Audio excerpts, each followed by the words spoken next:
בוקר טוב. רעיון שנערך ביום 23/1/25 עם רב סרן בדימוס אבירם ברקאי בביתו שבכוכב יאיר. אבירם היה מ"מ צעיר בגדוד 71 שסופח לחטיבה 7 ונלחם ברמת הגולן. אבירם ג'יפאי וטייל וכתב ספרים בנושא וחוקר מלחמות ישראל, שכתב ספרים בנושא מלחמת יום הכיפורים. בנוסף, אבירם שנים רבות מדריך בעסק בבעלותו בנושא שיפור מיומנויות הנהיגה בכביש ובעיקר בשטח. אבירם, ספר את הסיפור שלך ונתחיל ברקע המשפחתי. אבירם, בבקשה. שלום אפי, שמח שהגעת. הרקע המשפחתי הוא מתחיל בשנת 53 מבחינתי, כשנולדתי, חודש מאי. נולדתי לזוג הורים, אמא שילידת הארץ, אבא שהגיע בגיל צעיר מפולין רוסיה. הצד של האמא היו יהודים מאוד מאוד שורשים כאן עוד מתקופת העלייה השנייה. הקימו את מושב הפועלים הראשון בארץ, לא יודעים עליו הרבה, אז הנה אני מגלה, אין גנים. היום זה רחוב בפתח תקווה, עכשיו אין גנים היה מושב הפועלים הראשון בארץ, ואמא נולדה שם והייתה שם. אבא בחדרה, כך או כך ההורים הכירו באיזשהו שלב, כשאבא היה בצבא, איש קבע, ובעקבות ההיכרות שלהם אני הגחתי באיזשהו שלב לאוויר העולם במאי 53. הילדות שלי העברתי את רובה ככולה בשכונת צבא קבע נווה מגן, שברמת שרון, אחת השכונות. שכונה מאוד ייחודית מעצם זה שרוב האנשים שנמצאים שם הם אנשי צבא קבע, שכבה אינסופית של רבי סרנים, סגני אלופים, אלופי משנה, תת אלוף דרגה שהפציע בראשית שנות ה-70. משכונה אחת, נווה מגן, יצאו 12 אלופים, רק להבין, זה קטע מטורף. ורמטכ"ל החם, חיים בר-לב, שבנו עומר הוא גם מהמחזור שלי בן כיתתי. שנתיים מתוך התקופה המאושרת של נווה מגן, שנתיים העברתי באילת את כיתה ח' וט', שכן אבא במסגרת הצבא, השירות הצבאי, התמנה להיות מפקד גוש אילת, ובתור מפקד גוש אילת ירדנו לאילת לשנתיים. הייתה תקופה מאוד חביבה, שלימדה אותי שכדאי ללמוד לשחות, לא שעד היום, אני איזה שחיין, צף, לא רע, אבל שם דרורי החמוד לימדתי לשחות, והיה שנתיים באילת, חזרנו לנווה מגן, בשמינית, הייתי סך הכל תלמיד, אני חושב אפילו תלמיד טוב, אולי בתקופות מסוימות טוב מאוד, אבל הייתי די עצלן, ואחד שלא כל כך אוהב לקחת עליו אתגרים או משימות, וזה גרם לכך שבשמינית הודעתי בבית שאני הולך לאקסטרני, לא יכלו לעמוד מולי במקרה הזה, ומה שהיה חשוב לי בתקופה הזו זה לא לימודים, זה בעיקר טוסטוסים ובנות, כמו אולי רוב החבר'ה, אבל אצלי אולי טיפה יותר.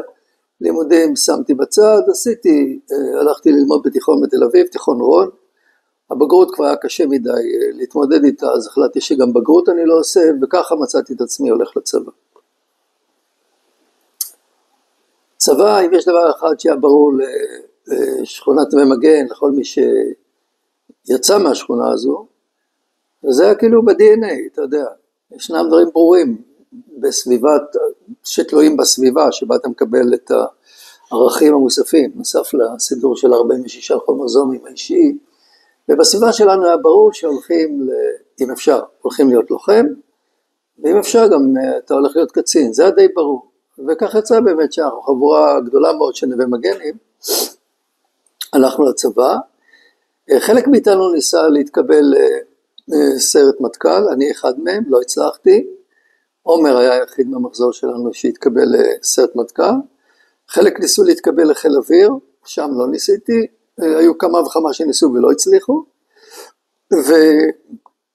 ורובנו, אלה שנכשלו וגם אלה שמלכתחילה החליטו שסיירת מטכ"ל וחיל אוויר זה לא בשבילם, הלכנו למה שלמעשה היה גולת הכותרת אחרי 6 טעמים, שזה חיל השריון. כי השריון עשה היסטוריה, ועל השריון כתבו ספרים, והשריון בתכלס גם בלי להישמע ציני, לא לבד, כמובן שלא לבד, כן? גבעת התחמושת לא שריון עשה, ועוד הרבה מאוד מקומות, אבל מי שבסוף הכריע את האויב, כשמדברים על הכרעה, זה היה בעיקר השריון במלחמת ששת הימים, והסיפורים סביב השריון, וחשופים בצריח של שבתאי טבת, וכל הדברים האלה, ברור לנו שאנחנו הולכים לשריון, ושם מצאתי את עצמי.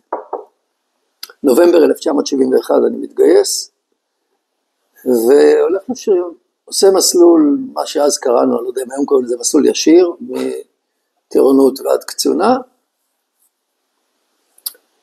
וביוני 73, למיטב זיכרוני, 13 ביוני, לא שזה משנה, צריך את צחקי שריג שייתן את התאריך המדויק, הוא עם הזיכרון שלו, בן מחזור שלי, צחקי עם בית השיטה, נדמה לי ב-13 ביוני, לא משנה, יוני 73, אני מסיים קקש, קורצן לשריון, תשלמה חילית, מקבל דרגות סג"ם, ביוני 73, ומוצב בבח צאלים. בח צאלים זה אימון של יחידות השדה המילואימניקיות. מי שמגיע מילואימניקים לעשות אימונים, אני מוצב עם אחרים שם. רגע, אבירם, אתה כבר גמרת קורס קצינים, שאנחנו עוד רוצים לשמוע ממך קצת טירונות, צמ"פ, קק"ש, תן כמה מילים וקצת חוויות. כן, אני אתחיל מהשורה התחתונה. אני בשום מקום לא חושב שהשארתי איזה, אתה יודע, יש אנשים שהם כוכב זוהר, אני לא הייתי. איך יאיר נפשי אוהב להגיד, אני אהבתי את הקצינים לקבל את הבית גימלים, אז אני הייתי בית גימל, לא הגעתי לנפשי, אבל אני הייתי בכל מקום ברמה של, כשהייתי מאוד טוב באופן עצמי, הרגשתי שאני מאוד טוב, אז הייתי טוב. הייתי בדרך כלל כמעט טוב, לא השארתי, אני חושב, איזה רושם יוצא דופן בכל המקומות האלה, אבל מה שכן, אם כבר העלית את הדברים, אין ספק מחזור נובמבר זה מחזור שיש בו הרבה מאוד קיבוצניקים, ויש בו, ואנחנו המפונקים, אני בטח, שהייתי די מפונק, שבחר לעשות את מה שמתאים לו, מה שנוח לו, ודברים קשים, להזיז הצידה, הרי בחינות בגרות שדיברתי קודם,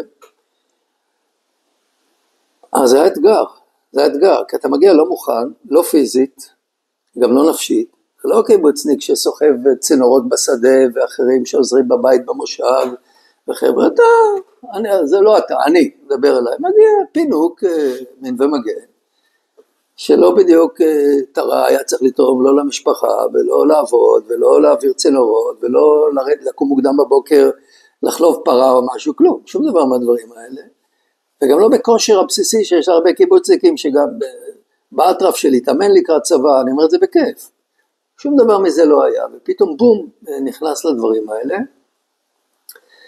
וכאן גיליתי להפתעתי, באמת להפתעתי, אני לא עושה בהפוך על הפוך, שיש לי איתנות סבירה פלוס, זאת אומרת, כן, נכון, לא שהמאמצים בשריון הם מאמצים של סיירת מטכ"ל, בואו ניכנס קודם כל לפרופורציות, ממש לא, אבל עדיין, אתה יודע, פה בלילה לצאת, פה מסע קטן בגשם, פה דברים כאלה שאני רואה מסביבי, חבר'ה שיותר קשה להם ממני ואולי קצת נשברים, ואני מרגיש שאני בסדר. איך הסתדרת עם המשמעת הנוקשה? אין מסעות של 120 קילומטר בשריון. לא, ממש לא. אבל המשמעת זה משמעת. כן, אני דווקא, אתה יודע, זה עבר מאז יותר משבועיים מהטירונות, אבל אני זוכר שסך הכל הסתדרתי עם זה בסדר. סך הכל הסתדרתי בסדר. הייתי צריך להעביר איזה מוד בראש, אתה יודע, נער מאוד מאוד פרוע, בעיקר בשמינית, הייתי צריך להיכנס למוד הזה של באמת משמעת של השריון, שמי כמוך גם יודע, אבל כשסדרתי את המוד, ואולי גם בגלל הסביבה, אתה יודע, יש סביבה שכולם קצת תומכים אחד בשני, מי יותר מי פחות, צלחתי את הטירונות בסדר גמור.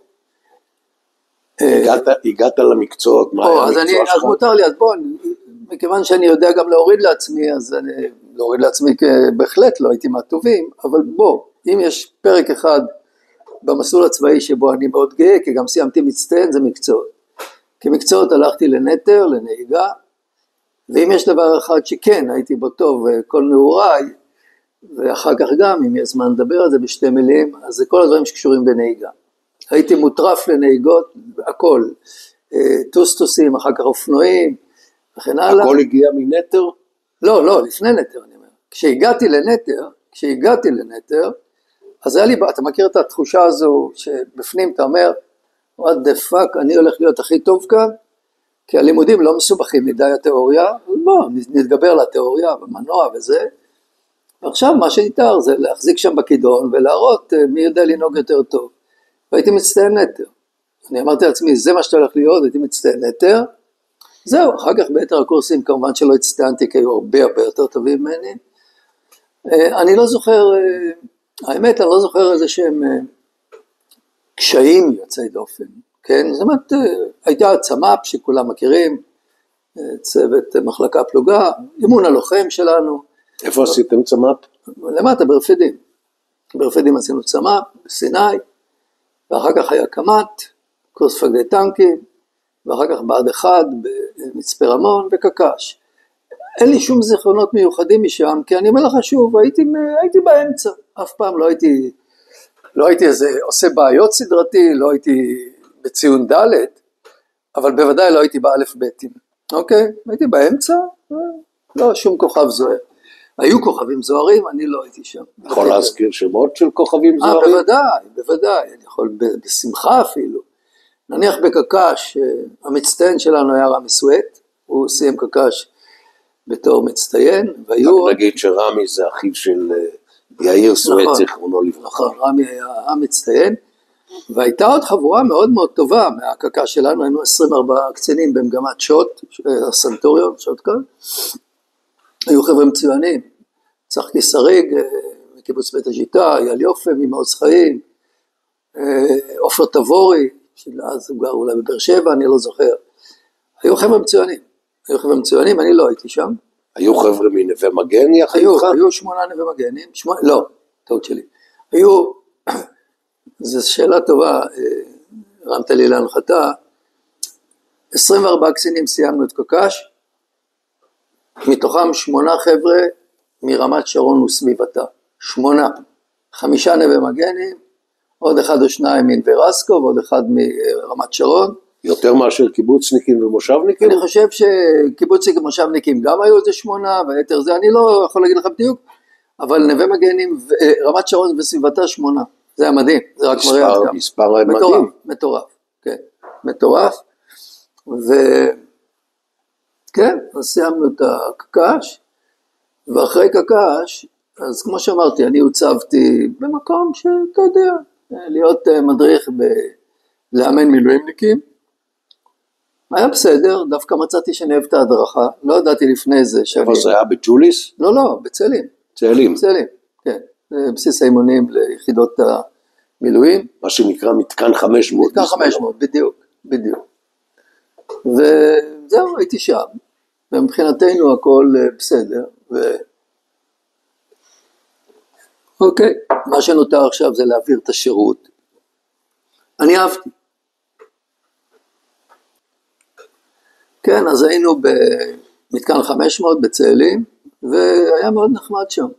מצאתי קודם כל חברים טובים, ליאור יונתן, הבן של המשורר, הסופר, נתן יונתן, חמד שבחור משריד, המיטה לידי שם, ובכלל הנושא של ההדרכה, לפתע גיליתי, כי לפני זה מה לי ולהדרכה, פושטק, בחור פרוע, ופתאום גיליתי שאני אוהב להדריך, ואני חושב שגם הייתי כמדריך, הייתי מדריך טוב במתקן. רוצה לפרט לי קצת, מה הדרכתם בעצם? טנקאות? כן, טנקאות. כי עושים את זה בג'וליס את כל הלימוד. אבל מילואימניקים, לא זוכרים, מגיע לך מילואימניק אחרי כך וכך זמן, אמרתי, זה רק למילואים.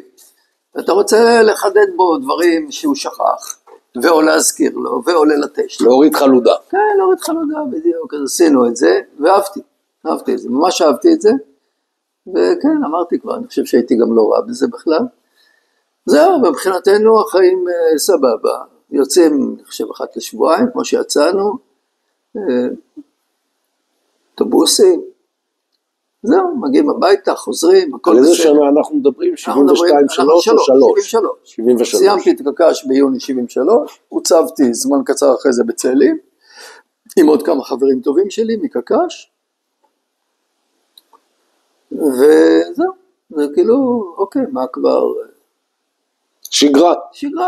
הולכים להעביר את החיים, את מה שיש עוד בצבא לעשות, היה ברור שלי היה ברור, שאני מסיים את 3.5 שנים ותו לא, למי שלא זוכר, חצי שנה קבע, 3 שנים זה הסדיר, חצי שנה קבע היית צריך להתחייב, היה ברור לי שאני מסיים את החצי שנה קבע, ועד כאן, כמו שאמרו. אז אנחנו ביוני 73. בסוף יוני 73 אני מוצב שם, והחיים נראים מאוד שגרתיים, ואפילו נחמדים וטובים, ואז יום בהיר אחד, ביום שישי, 5 באוקטובר 1973,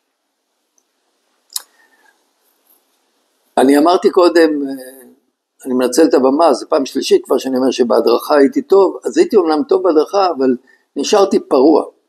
אני לא זוכר מה, עכשיו אני לא רוצה להמציא, אבל שימשי, שהיה מפקד שם כל הענף, או הזה, אלישיב שימשי, הייתי צריך לצאת, לא יצאתי, קיבלתי ריתוק לשבת הזאת, בשביל איזשהו מעשה משובה שעשיתי גם כקצין, לא זוכר מה, ואני רואה את כל החבר'ה עולים על אוטובוס, ביום שישי, 5 באוקטובר, כן? ערב יום הכיפורים, תשל"ד, עולים על אוטובוס, מתוך כוונה לצאת הביתה, כי האוטובוס שיוצא, וחלקם עושים לי את התנועות האלה, התנועות הגבריות, אכלת אותה, בצחוקים, כן, בצחוקים וזה, ואני אומר, טוב, זה מה יש, נשארתי, והם יושבים באוטובוס יותר זמן מהרגיל, יושבים,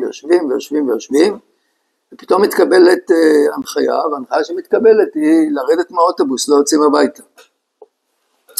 זה היה התור שלי לעשות להם, אכלנו אותה כולנו, ואז מהר מאוד מסתבר שיש משהו, לא יודעו בדיוק להסביר, יש איזושהי מתיחות, יש איזושהי כוננות, יש איזשהו משהו, ומכיוון שכך אנחנו צריכים לעלות לרמת הגולן, אני מדבר על יום שישי, 5 באוקטובר 1973, יום שישי, ולפתע פתאום מסתבר לנו שאנחנו בכלל, ולא ידענו, עד אותו יום, יום שישי לא ידענו, שאנחנו גם משובצים במילואים כגדוד טנקים, שנקרא גדוד 71, שמורכב מאיתנו, מדריכי מתקן 500, מורכב מצוערים של בה"ד 1, מורכב ממעט חבר'ה גם מג'וליס, מבית ספר לשריון, וגם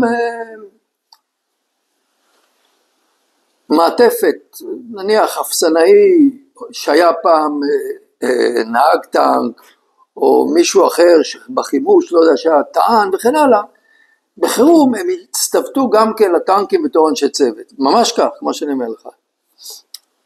אם אני מבין נכון, המסגרת הייתה קיימת, כן. רק מורכבת, ומעולם לא התאמנו יחד, לא ידענו גם על קיומה.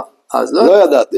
לא, לפתע פתאום מסתבר, כי לא הבנו, כאילו מה עולים, אוקיי, מה, יש טנקים בפילון, שאתם תגיעו ותקבלו, אוקיי, עד כאן בסדר, מי האנשים שיהיו בתוך הטנקים האלה, מי האנשים שיהיו על הטנקים האלה, כן, זה אתם ועוד אחרים, ואז אנחנו מוצאים את עצמנו, בתוך כל הקטע הזה, מגיעים לפילון, כן, ואנחנו מגיעים לפילון, אוקיי, אז אנחנו ביום שישי, 5 באוקטובר 1973, ערב יום הכיפורים, נוסעים אוטובוסים בחצרים עולים על מטוס, לא יודע אם זה הדקות או הרקולס, לא זוכר, נוחתים במחניים, ובלילה של יום שישי, מקבלים טנקים, אז לא ידעתי מי, מה, מו, חייל כולה, קצין צעיר, בכל זאת קצין, דיברו איתכם, רגע שנייה, דיברו איתכם, זה הולך להיות יום קרב, יש כוננות למלחמה, אני רוצה שתרחיב לי טיפה, מה ידעתם? אז אני אומר, בשלב הזה, למיטב זיכרוני, והזיכרון יכול לתעתע כאן, בשלב הזה דיברו איתנו, בשלב הזה, אני אומר של יום שישי, על מתיחות גדולה, שדורשת עוד כוחות שיעלו למעלה, ולמיטב זיכרוני, מעבר לזה לא דיברו בשלב הזה, אני מדבר על יום שישי, אוקיי?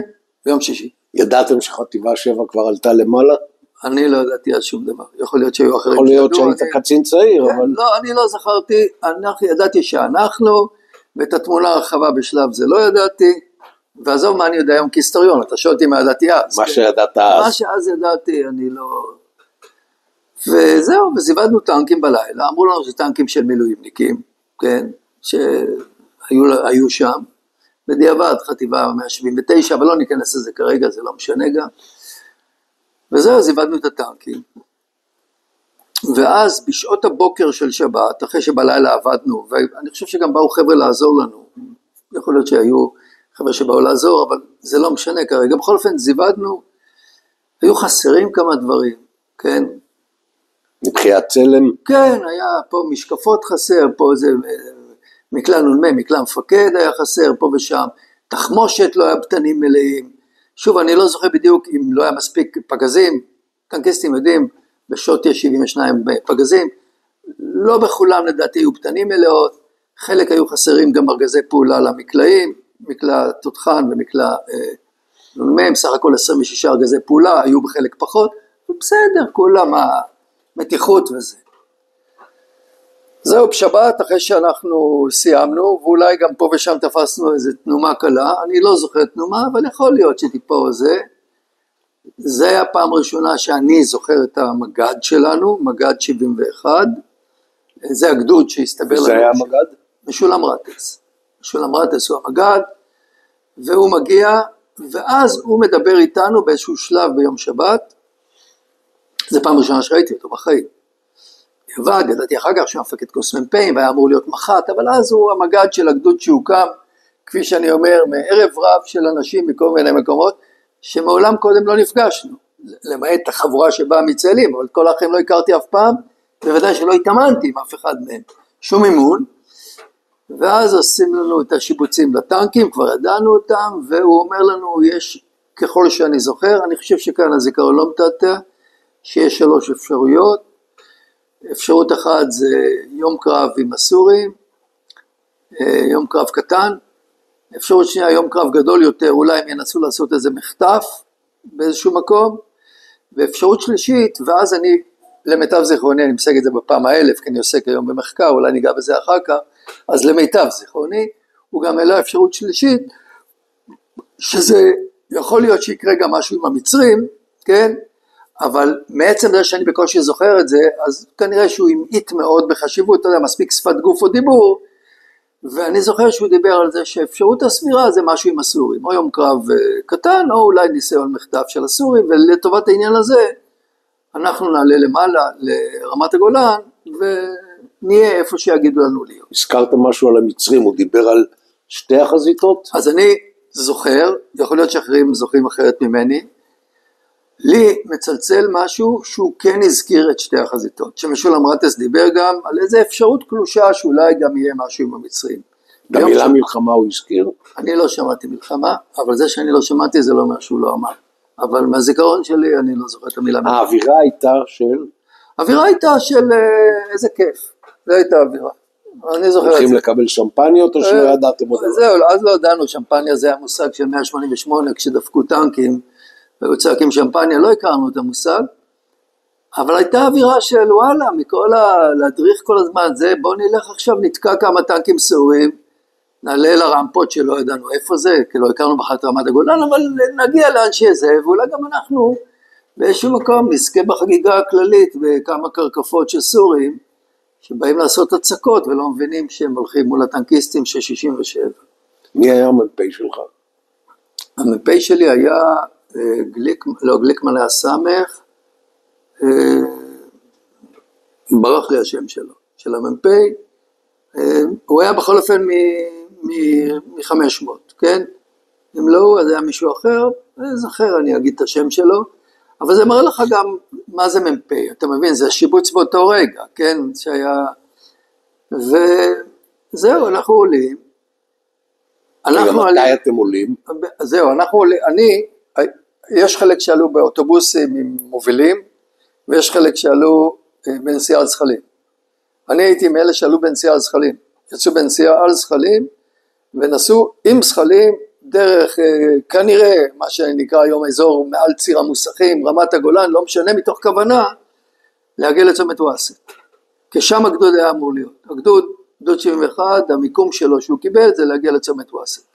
תן לי את השעה, אנחנו עדיין לפני 2. בטח, אנחנו לפני 2, מתחילים בתנועה, לא זוכר, 9 בבוקר, משהו כזה, ולקראת הגעתנו לצומת וואסט, כן, נפתחת פורצת המלחמה, לקראת הגעתנו. זאת אומרת, אנחנו מתקרבים לשם, השעה היא קרוב ל2 בצהריים, מה שאני זוכר זה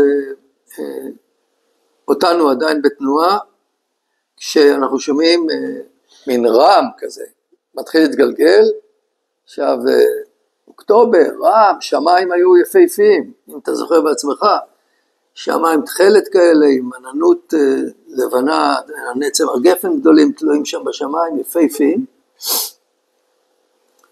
ומבחינתנו כאילו, לא הבנתי, אני לא הבנתי, עכשיו אני מדבר בלשון רבים, לא הבנתי מה זה, והרעם הזה הולך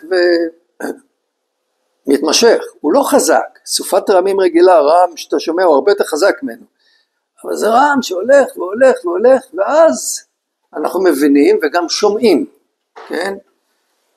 שומעים בכל מיני מקומות נפילות, איפה אני לא יודע, ומבינים שלמעשה, וואלה, יש כאן, כמו שלמדנו פעם, שימי קרב עם הסורים מתחילים הרבה פעמים בארטילריה, המון ארטילריה מהצד הסורי. ולתוך הארטילריה הזאת מצטרפים בהמשך. יש מטוס אחד שמגיע ממערב, כן, מגיע, ומגיע קרוב מאוד לאירום של הכלים, שאנחנו כבר נמצאים שם באזור צומת וואסט, ובהתחלה בקשר חוץ ושואלים החבר'ה מה זה המטוס הזה וזה וזה פה שם, ולא מבינים אם זה מיסטר, סופר מיסטר, כי הוא מגיע ממערב, במטוס בודד, ומישהו צועק מיג, כנראה נפל טייס, עד היום אני לא יודע מי זה, ומרימים מקלעים לשמיים, מי שנמצא שם, ומייצרים ארגז אש, לא פוגעים, והמטוס זורק פצצה, נופלת על הערף, 200-300 מטר מאיתנו, וככה פורצת מה שנקרא מלחמת יום הכיפורים הפרטית שלי, ושל עוד אנשים שהיו שם, וצריך להבין שהמפץ, אנחנו מדברים על האירוע של 7 באוקטובר 23, גם כן, מה שאנחנו חווים עכשיו בעיקר, אז קודם כל מדברים על מפץ פסיכולוגי, ומה שצריך להבין שכאן היה מבחינה פסיכולוגית, אוקיי, הבנו שהולכים ליום קרב, הבנו שאולי זה יום קרב גדול, אבל קודם כל לא ידענו שככה הוא נראה, כן, שמענו פעם, והנה יש לך כאן את האינספור, את הדברים האלה באוזניים, והנה יש לך כאן פצצה שנופלת של מטוס, ובכלל איך מטוס סורי נכנס לתוך שטח רמת הגולן, וזה בניגוד לכל מה שאתה גדלת והאמנת, כמי יכול עלינו, והם לא יעזו ולא יבואו, בטח לא למלחמה גדולה, זהו, אנחנו בגדול לא עושים. אתם עדיין בשטח התארגנות. התארגנות. לא בעמדות, לא בתנועה. מה פתאום? גדוד 71 בצומת וואסה. עכשיו, מה שאני רוצה לקחת את זה אליי, כי אני לא אתחיל כאן לספר את כל המלחמה, גם זה ישעמם את האנשים. תראה, המלחמה שלי היא מלחמת לוקסוס, אני מגדיר אותה. כי אני בתכלס, תרומתי לניצחון מלחמת יום הכיפורים, היא הייתה קטנה. למה היא הייתה קטנה? כי במהלך, אני זוכר את עצמי, נוסע, היינו 2 טנקים, אפילו לא 3, היה איתי עוד טנק, אנחנו נוסעים באיזשהו מקום, כנראה לכיוון 105, או צפון רמת הגולן. 105 זה מוצב 105? מוצב 105, כן, לאזור שם, ויש לנו תחושה שמזהים או לא מזהים, ויורים, ועד היום אני לא יודע, ירינו, לא הכרנו גם את הרמה בכלל. בקיצור, לא שום דבר משמעותי, ונופל הערב, כן, לא עושים שום דבר משמעותי, אני אומר לך, עליי ועל טנק שנמצא איתי, שום דבר משמעותי, אחרים בגדוד שלנו, בגדוד 71, הלכו למקומות אחרים, נשלחו אולי למקומות אחרים, אני מדבר עליי עכשיו, רק עליי, לא מדבר על גדוד 71, ואת הלילה אנחנו מעבירים באיזשהו מקום, לא נזקקים לנו, אני עומד באיזשהו מקום בחשיכה, לא עושה שום דבר מסוים, אולי הרבה לא עשו, אבל אני בוודאות לא עשיתי, ואז בבוקר אני מקבל הנחיה להגיע לחרמונית, רכס החרמונית, בצפון רמת הגולן, פלוס מינוס מול קיבוץ אלרום, ואנחנו נסים לשם, 2 טנקים, בטנק השני היה בחור שפיקד עליו אלי משהו, מבעד אחד, צעיר מבעד אחד, ואני בטנק שלי, שנינו, ועולים לרמפה, הייתה שם רמפה מצפון לחרמונית, אני עולה לרמפה, אני בהלם, כל העמק למטה, מה שקיבל את הכינוי עמק הבכה, מוצף בטנקים סורים בתנועה, יום ראשון בבוקר, ואנחנו רואים טווחים רחוקים, טווחים קרובים, יכול להיות שגם פגענו, נימלמן היה התותחן שלי, יכול להיות שהוא פגע גם, אני לא... ואז בסדרת האש השנייה או השלישית גג, אני מרגיש מכה מאוד מאוד חזקה בגוף, מוצא את עצמי מותח פנימה לכיסא מפקד, ומבין שקרה משהו, ונימלמן התותח מסתכל, די נבעל, היד הייתה די פתוחה, יד שמאל שלי, חטפה. זהו, פונתי, אלי, המתק השני שהיה על הטנק, בדיוק עלה על הטנק לדבר איתי, נפצע גמור, ושנינו עשו שם איזה נקודת פינוי פצועים בתל, טיפלו בנו, עשו מה שאפשר, ואני לא זוכר מה עם אלי, אחר כך אני זוכר אותי, מפונה לבית החולים זיו בצפת, בדרך אנחנו אוספים גופה של מישהו שנהרג, אני שואל מי זה, אומרים לי, אתה בטח לא מכיר, הוא מגדוד 77, אני אומר, בכל אופן מי זה? אומרים לי, אבינועם שמש, מי שהיה בן מחזור שלי בקקש, דרך אגב, אחד המצטיינים, קודם לא ציינתי את חברות המצטיינים, פנימיון, הוא ממש היה בין המצטיינים, וזהו, לא פשוט, אתה לא מבין מה קורה, אתה כבר פצוע, מישהו שהיה איתך בקקש נמצא מאחור בגופה, בתוך שק. בבית החולים זיו הייתי... רגע, לפני שאתה מתאר לי את בית החולים, כן. אני רוצה לחזור איתך ליום ראשון בבוקר. כן. אתם גדוד, אני לא אקרא לו מאולתר, אבל גדוד שהוקם מערב רב. של טנקיסטים מכל מיני מקומות בארץ. אתם לא מכירים את רמת הגולן? לא. לא מכירים עמדות, לא יודעים בדיוק מי האויב שמולכם, חוטפים ארטילריה, חוטפים גם כינון ישיר? עם טנקים? לא, אני לא חושב שבשלב הזה טנק, לא, עליי לא ירו טנקים. ארטילריה כן. סאגרים? גם לא שאני יודע. תראה, היתרון הגדול שלנו שאנחנו היינו בעמדות נייחות ושולטים על האויב שהיה בשטח נחות מבחינה טופוגרפית ובתנועה. ככה אתה רוצה לתפוס אויב, כן? וטנקים, לא שטנק לא יודע לראות בתנועה, אבל בשלב הזה אני לא זוכר לפחות, אני מדבר עכשיו עליי. לא. ירי ארטילריה, כן, אני הפצעתי גם ארטילריה, הפציעה שתיארתי קודם. סאגרים גם לדעתי לא היה בשלב הזה, שוב אני מדבר על המלחמה הפרטית שלי, שכמו שאמרתי, זה היה די קשקוש, זה נגמר מהר. אבל הבנת באותו בוקר שפרצה מלחמה? אני הבנתי שזה משהו גדול יותר. האם השתמשתי בביטוי מלחמה? לא זוכר. הבנתי שזה משהו שונה לגמרי ממה שנאמר לנו, ממה שדמיינתי, ממה שחשבתי, ואפשר לתת עוד שמות תואר. זה היה משהו שונה. וידעתי שאני בחוץ, כן?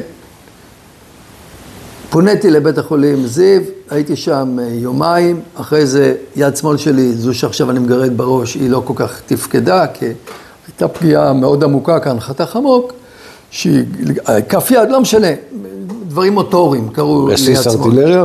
כן, נכנס רסיס גדול וחתך כאן עמוק מאוד פנימה. אז שלחו אותי לבית החלמה, בית אבריה, איך שקראו בזה, אני הייתי באשקלון, והייתי שם באשקלון, ובשלב מסוים, כאילו הייתי יכול לסיים שם את המלחמה, לא שאני עושה מעצמי גיבור, ממש לא, יש גיבורים פי מיליון ממני, ואני בכלל לא גיבור, אבל אחרי סדר גודל של 10 ימים או משהו, כן, כשעובדים על היד ופיזיותרפיה וכל הקשקושים האלה, אני הבנתי שזה לא יכול להיות דבר כזה, כן, בעיקר ששמעתי שכאלה שהרבה יותר גיבורים ממני כבר, עם פציעות לא פחות ויותר עזבו והלכו, ושעל כן עזבתי, הסתלקתי בלי להודיע את המקום שבו הייתי באשקלון, נסעתי לג'וליס, זה היה 21 או 22 לאוקטובר, כן? נסעתי לג'וליס, והקמתי לי מחלקה של 2 טנקים, זה היה לא פשוט, כי החבר'ה היו מילואימניקים, שהגיעו חלקם מחוץ לארץ, חלקם מכל מיני מקומות, כבר שמעו על מטחנת הבשר שהייתה גם בסיני וגם ברמת הגולן, כן? לא 6 ימים בדיוק, ולכן היה די קשה לארגן צוותים. אין לי טענות לאף אחד, החבר'ה פחדו. אני באתי עם איזו תחושה לא טובה שאני לא תרמתי מספיק, בעוד שכל החברים שלי תורמים, ויאללה, וחייבים לארגן, והם הם בחששות שלהם. אז ארגנתי 2 צוותים, אחד מהם, אני זוכר, אחד מאנשי הצוות שלי, המלצר באונייה נילי, הטען, שנים, תותחן היה רופא שיניים נדמה לי, וכן הלאה, לא פגשתי אותם מאז. זהו, ירדנו... טנקים מצאתם בג'וליס? מצאנו טנקים בג'וליס, כן. היה לנו טנקים בג'וליס, המסנו טנקים במובילים. זה טנקים שתוקנו? אין לי מושג. אני חושב שתוקנו, כן. עלינו על 2 מובילים, נסענו דרומה, כנראה לטסה, גם את סיני, הרי לא מדי הכרתי בטח אז. שם הורדנו את הטנקים, נסענו עם 2 הטנקים האלה לכיוון התעלה, למה שנקרא יותר מאוחר חצר מוות, המקום שמשם חצו. למה הייתם מסופחים? למי? זהו, שלא הייתי מסופח לאף אחד בשלב הזה. אתה... אם יש לי סיפור עד היום, אם יש לי סיפור, אם מישהו שומע את זה, יש סיפור עד היום שאני מת שמישהו יפתור לי אותו, זה בדיוק הקטע שאני מתחיל לספר מעכשיו ואילך. אנחנו 2 טנקים לבד, אנחנו גם גוררים לא יודע איזה, אל תשאל אותי, משהו מגשר הגלילים, אנחנו גוררים, איתי בטנק נמצא, ההוא שהמציא את גשר הגלילים וכן הלאה, יושב איתי בטנק, ברח לי השם שלו כרגע. לסקוב. לסקוב זה היה, יכול להיות שלסקוב, יכול להיות שלסקוב זה היה. אם אמרת, המציא את גשר הגלילים, זה הוא, כן, יכול להיות שהוא באמת היה, ומגיעים לשם ומורידים את הדבר הזה שגררנו איתנו באיזשהו מקום, לא זוכר איפה, אתה יודע, ומגיעים 2 טנקים ואנחנו בחצר, ואני, בוא'נה, כל החבר'ה נלחמים, ואני כאן ישבתי לי ומה עשיתי בבית אברהם, אז זה לא יכול להיות. אז נסעתי עם הטנק שלי לגשר, ושם פגשתי את ידידי וחברי ויקי מהקורס שלי, ויקי אלטאי, מכפר אס, ואני אומר לויקי, זה מה? אני אומר לו, אני רוצה לעבור. לא, אסור, מותר, אין זה, מה, 2 טנקים, אמרתי לו, תן לעבור ויקי. אני פספסתי את המלחמה. במחשבה שלי, כשאני חושב על זה עכשיו, גם על האורך וזה גשר גלילים, זה לא, זה כנראה הדוברות, כי יותר מאוחר נאמר לי גם שהדוברה שם היה איזה משהו, ופגיעה בדוברה, אז כנראה שגררנו איזה דוברה איתנו או משהו, ולמה זה גם מסתדר לי? כוויקי, שאני פגשתי אותו, הוא היה בגדוד שאחראי שם על תגשים, תדחים וכן הלאה באזור מחנה נתן, 606, נדמה לי המספר שלו. אז פגשתי את ויקי, ובקיצור, בהתחלה הוא אומר, אסור וזה, ואמרתי לו, ויקי, אין מצב, אני עובר. הוא אומר, יש צנחנים, זה אני זוכר, יש צנחנים בצד השני, הוא אומר, טוב, זה, תחבור אליהם, אני כן ידעתי, לא ידעתי, לא משנה, אפשר לראיין את ויקי, הוא בטח יזכור גם. לקחתי את הטנק השני שאיתי, אודרוב עוברים. עברנו את התעלה. זה רק מראה מה המצב היה, ואנחנו יומיים כבר לפני הפסקת האש. כן, 3 ימים, נכון. 3 ימים. כן, 3 ימים לפני הפסקת. עדיין, סליחה על הביטוי, ברדק אחד גדול. נכון, ואז אני עובר לצד השני, את הלילה אני מעביר שם, זה בלילה כבר היה, את הלילה מעביר עם הצנחנים, זה אני זוכר. חטיבה 55, דני מת. כנראה, והקטע הבא, הוא קטע שכמה חלפו מאז, יותר משבועיים. אני יודע רק דבר אחד, שבחלוף X שעות של נסיעה, אל תשאל אותי כמה, לא מעט, חברתי לגדוד 198 של אמיר יופה, קיבלתי מיקום על המפה, נסענו, שוב, לא גבורה, לא כלום, שלא התבלבלו כאן זה, אבל זה קצת נראה חוסר אחריות, אולי מבחינתי, אולי גם מבחינת מי שזה, אין לי מושג, 2 טנקים אנחנו נוסעים, ולאן, לא זוכר, בטוח שזה דרומה, כן, לאורך התעלה בעיקרון דרומה, ואז אנחנו חוברים באזור, לדעתי, לא רחוק מהג'ניפה, אנחנו חוברים לגדוד של 2 טנקים, לאמיר יופה, מספיקים עוד לעלות לג'ניפה ולנהל קרב עם טנקים, במקרה הזה זה כן טנקים, היו מצרים שהיו למטה, אחד החבר'ה, אחד המט"קים של גדוד 198 נהרג על הג'ניפה עצמה, איפה שהיינו, תוך כדי הניהול הזה, ואחר כך יש לנו מיני דברים אחרים, לא שום דבר גם, אבל אם אני בכל אופן מספר את הסיפור האישי שלי, אני זוכר כניסה לאיזה בסיס טילים, לא זוכר אם זה היה לפני או אחרי הג'ניפה, ששם היה לנו, כאילו, עשינו עבודה, ובשלב מסוים, אתה יודע, לכל אחד יש שוב את סיפורו שלו, קלטתי איזה מישהו שמתרומם בצד, עם איזה מטול, כנראה RPG או מה שהיה להם אז. באתי לראות בנ"מ, מכלי המפקד, הוא לא ירה. צעקתי כמו שאולי לא צעקתי בחיים שלי. תירה, תירה, תירה, ותוך כדי שאני מצודד לתותחן, והיינו יותר מהירים, והארפיג'יסט חוסל. יותר מאוחר כששאלו אותי למה כשהייתי מפקד בקורס מפקדי טנקים, למה הייתי מטורף על דבר אחד, לא הייתי משחרר את החיילים שלי הביתה, לפני שעשו תאום קנה ותאום ירי במקלעים. אני אישית בדקתי, זה מה שנקרא צריבה של הטראומה האישית. המקלע שלי לא ירה, אין מצב בחיים יותר שמקלע לא ירה אצלי או בפלוגה שאני הייתי סמ"פ שלה.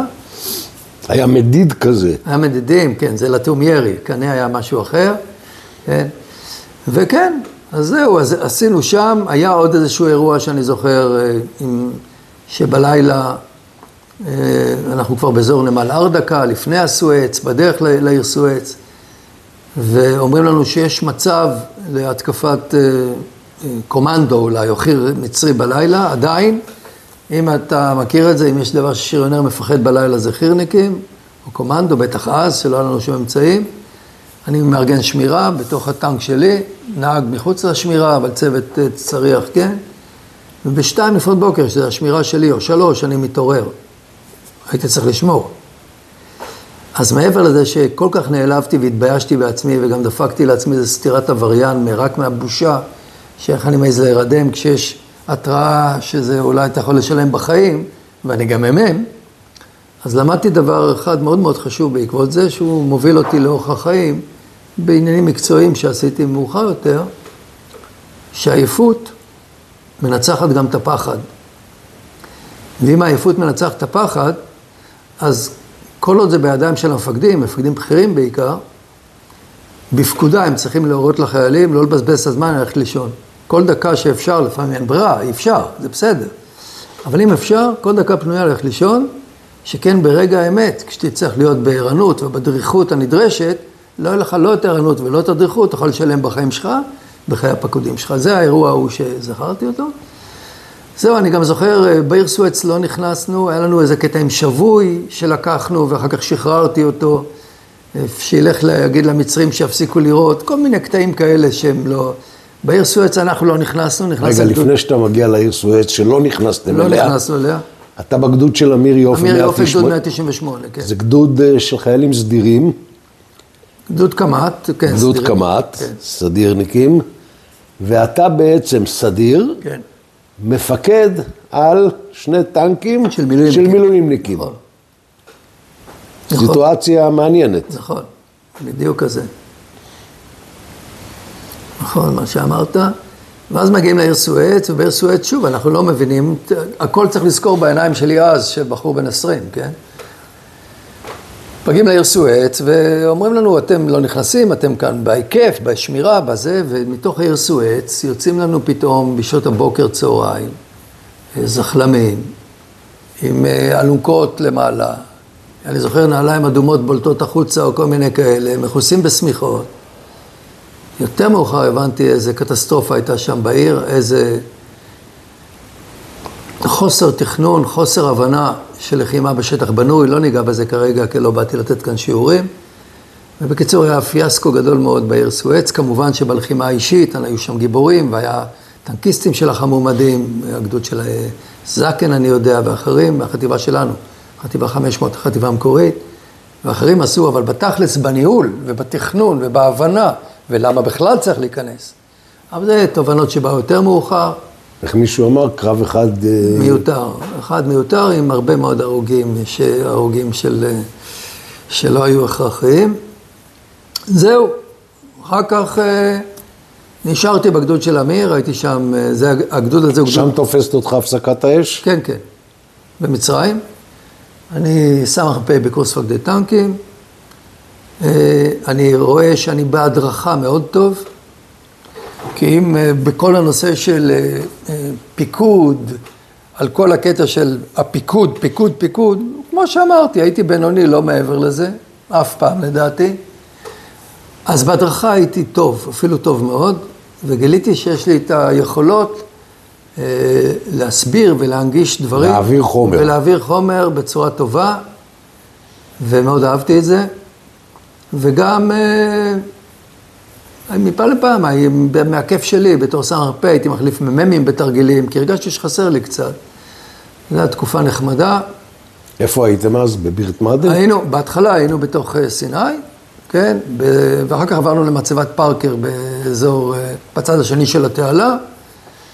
ובשלב מסוים, לא משנה, הסיפורים לא רוצה להרחיב עליהם יותר מדי, אבל מצאתי את עצמי עובר ל-188, בערך בחצי שנה האחרונה של השירות שלי, כן? עובר ל-188, אולי אפילו יותר, אוגוסט, ספטמבר 74, השתחררתי במשהו, כן, אז אפילו יותר. הייתי סמ"פ ב-188, וזה גם דבר שכדאי שאני אציין אותו, שבנו עליי שאני אהיה מ"פ, אני חושב, אבל כנראה שהבינו שיש יותר טובים ממני, ואני מילאתי מקום מ"פ. שמוליק יכין, בן השכונה שלי, היה מ"פ, אני הייתי הסמ"ך שלו, הוא עזב הביתה, ואני בשלב הזה הייתי ממלא מקום מ"פ. כשממלא מקום מ"פ, באופן טבעי, אם הוא מאוד טוב, אז הוא הופך להיות מ"פ. ואז הביאו בן מחזור שלי, רוני לפייבר, קצין גם מהטובים שהיו לנו בקק"ש, ואני חייב לומר, וואלה, זה לזכותי.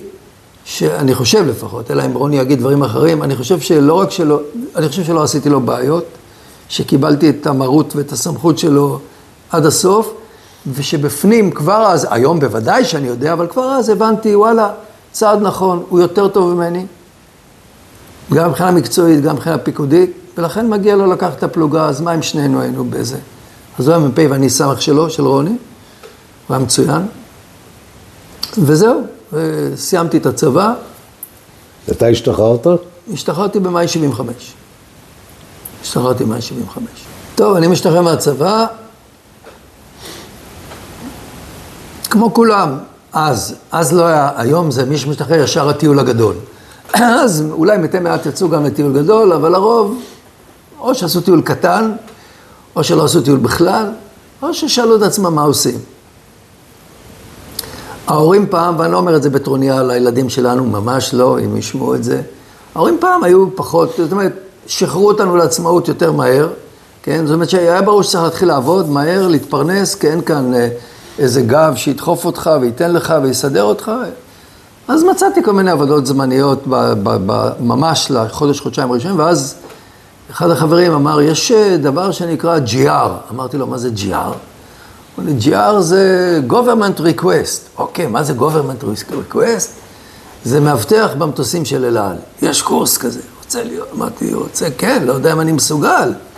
בוא שווה, to cut along. בדרך כלל לא היו הולכים שריונרים היו מעט. הרוב היו יחידות חירניקים. היו מעט. ובאמת, אם יורשה לי, שוב, יש טובים ממני באלפים. אבל כן, גיליתי שיש בי סוג של איתנות, בוא נגדיר את זה ככה, וסיימתי שוב, גם בקורס הזה היו כמובן טובים ממני, אבל הרי לא באתי מוכן, גם לא פיזית, והיו כושר וריצות וספרינטים וזה, וכל מיני דברים כאלה ואחרים, שלחירניקים זה מאוד פשוט, ואני אחרי צבא ומה עשיתי עם זה, וסיימתי את הקורס, הפכתי להיות מאבטח במטוסים של אל על. למי שמאזין, מאבטח במטוסים, כי אולי מסתכל עליי, כן, אז אוקיי, גם עברו כמה שנים מאז, אבל אני אף פעם לא הייתי בריון, אבל מה שכן הייתי זריז. הייתי זריז גם עם חוש שיווי משקל טוב, ובמטוסים של אל על, בגדול, אתה לא צריך איזה מאבטח אישים, איזה ז'לוב שזה. אתה צריך לפעול מהר ויעיל, אם קורה משהו במטוס, כן? וכנראה שמהירות ויעילות בקטע הזה עמדו לזכותי, ועבדתי, התכוונתי להיות כמה שנים, כי אתה מסיים חוזה שהוא 10 חודשים או שנה, אני לא זוכר, ואתה יכול להישאר במילואים, כאילו, מילואים ולעשות.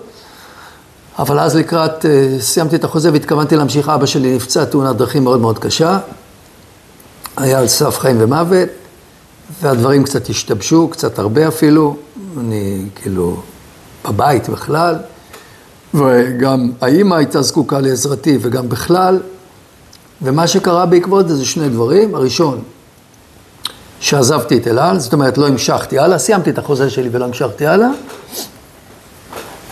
והשני, שהחברה שהייתה לי באותו זמן, שאתה יודע, אנחנו ילדים, כן? היא הייתה צעירה ממני ב4 שנים, אז היא ממש הייתה ילדה, ממש.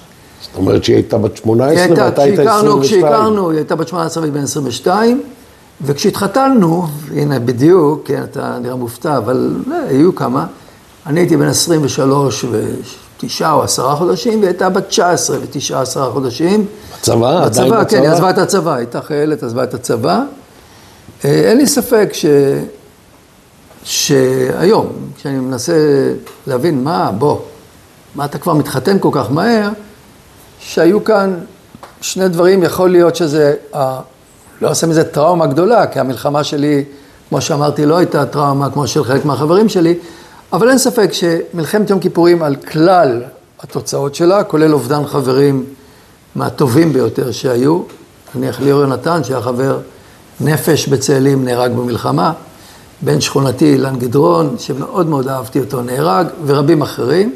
יכול להיות שהתמעיל של הכל ביחד, חברים שלפתע בגיל הזה נעלמים לך, קצת מה שאני חוויתי שגם יכול לייצר, והתאונה מאוד מאוד קשה של אבא, מאוד מאוד קשה, ואבא היה צוק איתן בבית, ולפתע אני צריך לאמת אותו ללכת ולדבר ולאכול.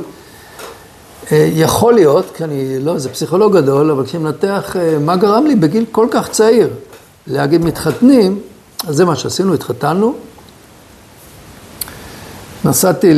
נסענו לאנגליה, היינו שם כמעט 2 שעבדתי בהבטחה, וגם היא, כי זה היה לי באופן טבעי אחרי הזה, עבדתי שם, לא משנה, תפקידי הבטחה באל על, ואחר כך חזרנו והתגרשנו. כן, לא עושה מצחיק, אבל אתה יודע, הכל כאן, כי הייתי ילד שגם לא התאים ממש, הנישואים לא היו בנויים עליי. כל התכונות שנדרשות היום במרחק השנים בשביל לנהל בית, לנהל זוגיות וכן הלאה, אני לא יודע אם כולם, אבל רובן לא היו באמתחת שלי, ולמרות זה התחתנתי, וגם היא הייתה עם ילדה צעירה ממך ב4 שנים, היא מצפה שתהיה איזה עוגן של שפיות, כנראה שלא לגמרי הייתי, וזה גרם לכך שהנישואים נגמרו.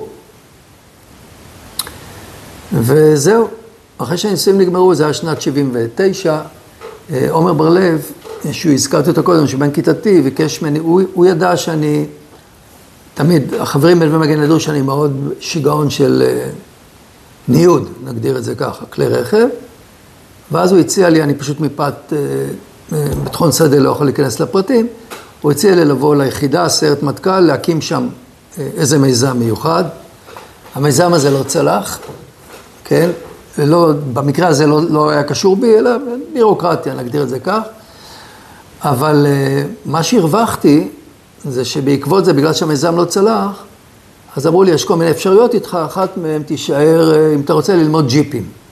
אמרתי, וואלה, איזה כיף, ללמוד ממש. ואפשר לומר שהכניסה שלי לעולם הג'יפאות, הייתה במהלך שנת 79, תחילת 80, ואם יש בן אדם אחד שאני חייב לו יותר מכל אחד אחר, והנה אני משאיר עיניי למצלמה, תודה. אז תודה רבה לך, דני דגן, האיש והאגדה, שכבר לא בחיים, שכל מה שלמדתי, בטח בשנים הראשונות, אולי אחר כך הוספתי משלי, קודם כל ולפני הכל בזכותך. הוא היה אייקון ביחידה, הוא גדול מאיתנו, ממני ב20 שנה, הוא הקים את כל נושא הניוד ביחידה, ובקיצור, כל מה שלמדתי זה היה ממנו, זה היה מדהים, אבל הצבא לא עניין אותי. זאת אומרת, גם כשעומר הביא אותי, אמרתי, אני בא לשנה, אולי 2, כי אני לא, קבע לא מעניין אותי. זאת אומרת, הפרויקט מאוד עניין אותי, אבל לא היה הפרויקט הזה כבר, המיזם שביל... אז נשארתי, הייתי איזה שנה סך הכל ביחידה, השתחררתי, כל הסיפורים הלא מעניינים, אז ננסה לא לעניין אותם, אז אופנועים מאוד היו לי תמיד, ואמרתי, אני אלך לעשות איזה קורס בנהיגת אופנועים באנגליה, בא לי לעשות. היה לך כבר רישיון לאופנוע בארץ. בטח, היה לי לפני זה כבר 2 אופנועים, או 3 אפילו, גם כשהייתי מאבטח באל על קניתי אופנוע, כן, היה לי איזה 3 אופנועים מאחוריי, וגם טוסטוסים, לא משנה, בקיצור. נסע לאנגליה, עשיתי קורס מרוצים מיוחד, בברן סאץ', מי שמכיר אופנוע, זה לא רחק מלונדון, מקום מדהים. ואני, וואלה, מותר לי. סיימתי את הקורס ראשון עם התוצאה הכי טובה, ומנהל הקורס אמר לי, Have you ever considered racing, lad? פעם חשבת על מרוצים? אמרתי לו, לא, באתי רק בשביל הכיף שלי. הוא אמר, אתה צריך לבוא לעשות מרוצים.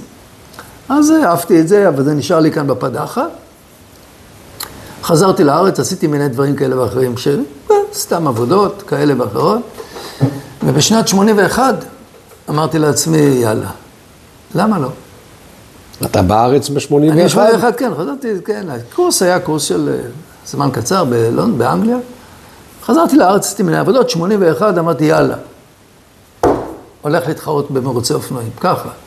זאת אומרת, לעונת 82. עכשיו, אין לי כסף, אני תפרן, זה לא שההורים נותנים לי ובן של מיליארדרים. איך עושים כסף? נורווגיה, היה אז עבודה בדגים בנורווגיה. נסעתי לנורווגיה, מצאתי שם איזה בית חרושת באי קטן שיקרא קוואלי, בצפון נורווגיה, עבדתי שם בדגים, עבדתי בסילו, כל מיני דברים שלא עבדתי בחיים, אבל גיליתי סוג של זה, כן, אפילו שלא, יש בי אולי איזה סוג של איתנות בכל אופן, אז גם בסילו, הייתי צריך ללמוד מאיזה בחורה שעבדה פי 1000 יותר טוב ממני, זה המצחיק, את הבחורה, הרחיבה את הבחורה הזאת, ואז הבנתי שיש גם טכניקות, איך להעמיס עם הקלשון, לאט לאט למדתי הכל, בבית חרושת לדגים, תן להשוויץ לרגע, בוא, אין לי הרבה מה, אבל בזה כן. הבעל בית חרושת לדגים הגיע אלינו, היינו כאן 4 ישראלים, ומכונה כזו, אתה מקבל את הדגים מהים, ומוריד את הראש, ופותח, זה לא משנה. ואני הייתי במקום שבו אתה צריך, איזו מכונה כזו שפותחת את הדג, היא עושה מין תנועה כזו, ואז אתה בדיוק משחיל את הזנב.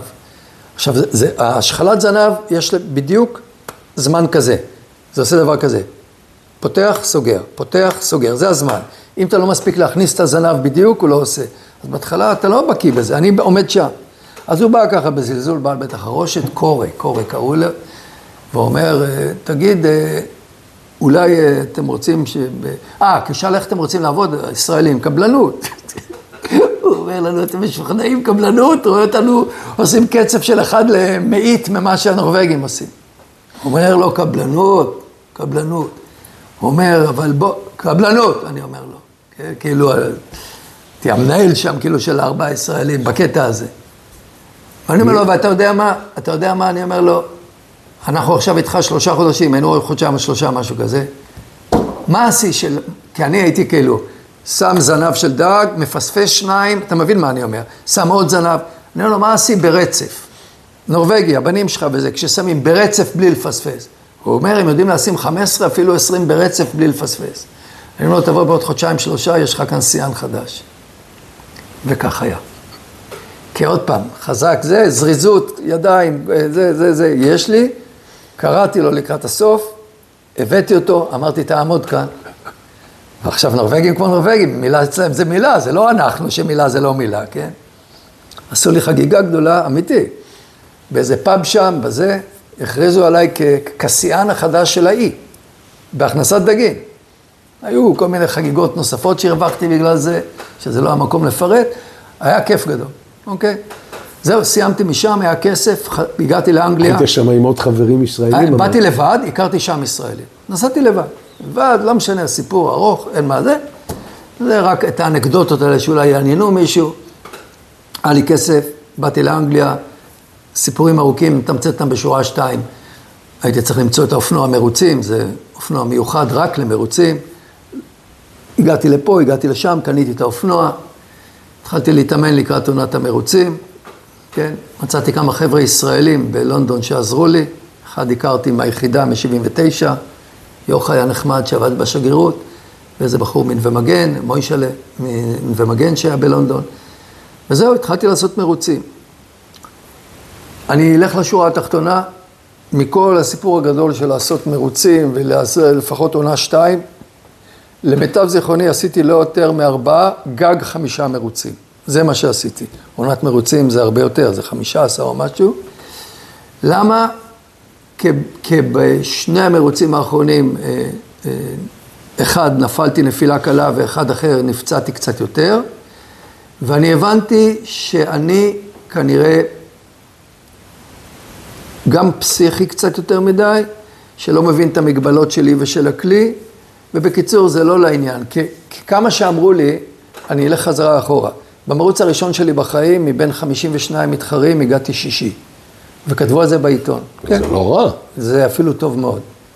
בחיים לא התחרתי על זה. הגעתי 60 מתוך 52, יש עיתון בריטי שנקרא מוטורסייקל ניוז, עד היום יש אותו למעלה, כתוב, אבי ברקאי מישראל, הישראלי הראשון להתחרות אי פעם על אופנועים, כאן אצלנו באנגליה, במרוץ הראשון שלו בחיים, מקום 6. זה כבוד גדול. אבל בגלל אולי תפסתי תחת, והתחלתי לעשות דברים, והיה שם, מאמני אמרו לי, אתה נכנס עם האופנוע, כאילו שזה האופנוע של ברי שין, ברי שין היה אלוף אז. אין לך צמיגים כמו שלו, אין לך זה, תרגיע. אבל אני לא ידעתי להרגיע, כי הייתי ילד, טמבל שלא יודע להרגיע. ואז היה עוד מרוץ שכבר הגעתי מקום שלישי, לא משנה, אבל הבנתי שאם אני ממשיך, ושמע דרמטי, אני חוזר בארון. ממש ככה. דרך אגב, מי שאמר לי את זה, אפרופו הזכרתי אותו, אני אזכיר פעם שלישית, עומר בר-לב, אמר לי, אני כמו שאתה מכיר אותך, אתה עוד מסוגל, הוא אמר לי את זה, אתה עוד תחזור לי בארון עם כל הטירופים שלך, שאתה לא יודע מתי לשים את הברקס ולהגיד, אוקיי, לאט לאט, ולא בבת אחת עד הסוף. וכשאני הרגשתי שאני הולך יותר מדי לקצה, ולא מסוגל לשים לי את המינונים, עובדה, נפילה ועוד, והשנייה הייתה, עפתי פחות טוב, לא משנה, אמרתי עד כאן, הפסקתי מרוצים, זה היה פשוט, אבל החלטתי שם הפסיק. עבדתי שם בכל מיני דברים שקשורים, גם קצת בהבטחה וגם דברים מאופנועים באנגליה, ואחרי 2 בערך באנגליה, חזרתי לארץ, ב-83 הגעתי לארץ, האלוף, אז הוא לא היה אלוף, דורון אלמוג, אברוצקי, היה סגן אלוף, פנה אליי באמצעות מישהו, ואמר לי, למיטב ידיעתי, היום זה כבר עובר צנזורה, מקסימום, נוריד את הקטע הזה בשיחה, אבל בשלדג היו אז אופנועים. זה פשוט עבר 1,000,000 שנים מאז, אני חושב ואין כבר. ואז הוא אמר, תשמע, אני הבנתי שמאנגליה וזה, ואתה בקיא וזה, ואתה בקיא בג'יפים, בוא תהיה קצין הניהול שלנו בשלדג. ובאתי לשלדג ועשיתי שנה מאוד מאוד יעילה מבחינתי. היה אחלה שנה. ואחרי שסיימתי שם בשלדג, עבדתי גם הרבה מילואימניקים, אז מישהו מהמילואימניקים אמר לי, תשמע, אני רואה שאתה מאוד אוהב טבע, כי היינו הרבה גם בשטח עם כל הכלים. מה עם הדרכת טיולים בסיני? לא נראה לך? אז אמרתי לו, האמת לא חשבתי על זה אף פעם. הוא אומר, תפור עליך. אמרתי, תפור עליך. בקיצור, כשסיימתי בתחילת 85 בשלדג, הצטרפתי לחברת נאות הכיכר, ירדתי לאילת, התחלתי להדריך טיולים בסיני, ובין השנים 85 ל-87, 86, 77, סוף 7 בערך, עבדתי בסיני. גם הדרכתי טיולים, זה היה כיף ענק. אני את סיני לא הכרתי קודם, ושם נגיעות, אבל היה פשוט כיף ענק. זה פשוט, הסלע האדום הזה, הגרנית האדום, ההר הגבוה, היה תקופה נהדרת. היה תקופה נהדרת מאוד כל מיני סיבות, ששוב זה גם לא לעניין הזה, אבל הייתה תקופה נפלאה. אתה כבר נשוי באותה תקופה? לא, לא, מה פתאום? הייתי נשוי הילד, לבד. חי גם את הדברים הטובים של הרווקות, בהחלט. ומנהל אחר כך, ממונה להיות מנהל האופרציות, לא משנה, זה ממש לא משנה. ובקיצור, סיני. ויום בהיר אחד מגיע מנחם מרקוס, אחד האייקונים של מורי הדרך בישראל, הוא כתב גם ספרים מדהימים, מנחם. והוא הכיר אותי, הוא הדריך אותי גם באיזה קורס מורה דרך מדברי, לא משנה. הוא פונה אליי ואומר לי, אבירם, אני רואה שבדיוק עזבת את העבודה, סיפרו לי שאתה גר באוהל, כי שמתי לי איזה אוהל לחצי שנה על שפת הים שם, כי לא ידעתי בדיוק מה אני עושה. הוא בא אליי, כן, בוא אני אבוא אליך לאוהל, בא, זה, שם, דיברנו, אמר, אני מחר עובר בעין גדי, מה דעתך, רוצה לבוא איתי? אמרתי, כן, בוא ניתן להרוס את הציוד. אוהל ואופנוע שהיה לי בצד ועוד משהו, ונסענו לעין גדי, באתי לעין גדי, מצאתי מישהו שפעם היה שם פקח בסיני, לא פקח, מדריך. הוא אומר לי, מה זה, מחפשים מנהל שמורה לסיני, לעין גדי. אומר, אוקיי, והוא אומר, מה דעתך להגיש מועמדות? עכשיו, זה היה מעכשיו לעכשיו בלי שבחיים דמיינתי, אני בטעות הרי נסעתי מנחם. אמרתי, אתה יודע מה, וואלה, אולי. תוקעת אלונג, הפכתי להיות מנהל שמורת עין גדי. הייתי בעין גדי בערך שנה וחצי, עד מתחילת 88 עד אמצע 9, פלוס מינוס, ואז נמאס לי. נמאס לי ככל שהשמורה הזו קסומה וים המלח מדהים, ושוב לא נתחיל בכל הדברים באמת המדהימים, כל הנחלים שאתה יכול לטייל שם, אין, זה מדהים. ונמרים, נמרים, זו תקופה שהיו נמרים, והיינו רואים נמרים, ומשדרנו נמרים, ועקבנו אחרי נמרים, וראינו נמרים במרחקים של 20-30 מטר, פה צדים, פה מזדווגים, לא, זו הייתה תקופה, באמת נפלתי על תקופה בלתי רגילה, עם צוות מדהים, ואז זה השמורה קולטת קהל. וכמו שאמרתי, אולי יש לי, כשאני עם עצמי, אולי יש לי סוג של חוסן או איתנות, אבל מול קהל שמעצבן אותי, אני מאבד את זה די מהר יחסית, ואמרתי, לא בא לי לעבוד כאן עם הישראלים האלה שאומרים להם שאסור להיכנס עם אוכל, וכנסו דווקא עם אוכל, ובקיצור, ריבים כל הזמן, ופניתי ברשות ואמרתי, אמרו מה, כן, אז אתה רוצה להיות סגן מנהל? לא רוצה ניהול, רוצה להיות פקח. שמעתי שיש מקום שיקרא הנחלים הגדולים, בקצה הדרומי שם של הנגב, ואני רוצה להיות שם. איזה נחלים? מסתדר. הנחלים, ציחור, צניפים, ועל הגבול של הפרן, ועוד כל מיני מקומות יפים. זהו, הפכתי להיות פקח נחלים גדולים. זו תקופה קסומה, פשוט תקופה קסומה. ובתקופה הזו, את האישה שקודם עברה כאן, האישה היפה שאמרה לך שלום, הכרתי אז, ממש אז, זה סיפור בפני עצמו שכרגע אין מה להיכנס לפרטיו, והכרתי אותה, והיא הייתה... איך קוראים לה? תמי. אני עשיתי איזו פעילות, זה כן אני יכול להגיד, עשיתי צהל, גייסתי לאיזה כמה חודשי קבע, לעשות איזשהו משהו, במהלך העשייה הזאת נפצעתי, גובסתי, ואחרי שהורידו את הגבס הייתי צריך לעשות פיזיותרפיה, אז שלחו אותי לענף רפואה בצהל, בשביל לקבל אישורים, וישבה שם מולי הרופאה הכי יפה בחיים, אולי גם אחת הנשים הכי יפות בחיים שראיתי עד אז, והסתכלתי עליה ואמרתי לה, ברור לך שאת אשתי, היה שם צחוק גדול, וזהו, ושנה אחרי זה באמת התחתנו, או שנתיים, היו כמה קשיים בדרך שאין מה לפרט אותם כרגע, וזהו, ומאז החיים שלי הפכו להיות יציבים, הרבה יותר מכפי שהיו קודם לכן, כי בניגוד לי הייתה אישה שהיא רופאה, ואישה שהיא יודעת מה היא רוצה, ויש איזשהו עוגן, ויש דברים קבועים, ולכן התחלתי לעשות דברים שאני לא כל שנה, שנה וחצי משנה את העבודות,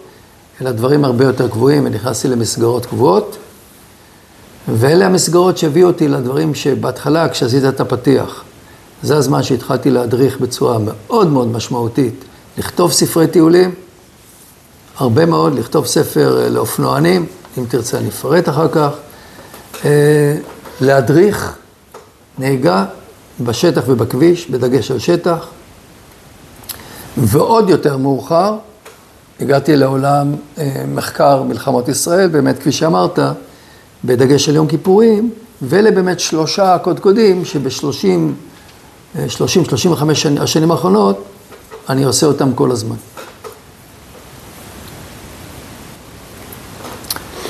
טוב, אז אותה אישה שהכרתי, מכיוון שהייתה צריכה לעשות התמחות במרכז ומיני סיפורים אחרים ששוב לא מעניינים, הבנתי שאני צריך לסיים את העבודה בדרום, אם אני רוצה שאני באמת ביחד. דרך אגב, אני ראיתי את עצמי מזדקן עם הדרום, עם הג'יפ בדרום, עם היעלים והצבעים וכל מה שהיה שם. היית עם הג'יפים הירוקים, עם הפנדרים הירוקים? לא, זה היה עבודת חלומותיי, לי זה כל כך התאים. אבל כן, אהבה מנצחת כמו בשיר. אז הרסתי את עצמי והרסתי את החלומות שהיו אז, והלכתי לחלום אחר. והגענו כאן למרכז, וגרנו שנה בבית אחר, ואז עברנו לבית הזה שאנחנו נמצאים בו כרגע, ואנחנו נמצאים בו מ-92 בערך. ומהר מאוד הבנתי שאני צריך להיכנס לאיזשהם דברים, שלא כל שנה, שנתיים, שנה וחצי אני אשנה. וכמו שאמרתי, מצאתי את עצמי נסחף לכמה עולמות מאוד יפים. הדבר הראשון שהיה, והוא היה עוד עדיין במסגרת השנה באיזה מקום, אבל הוא מתחבר להכל, זה שבעודי נשוי פעם שנייה, קיבלתי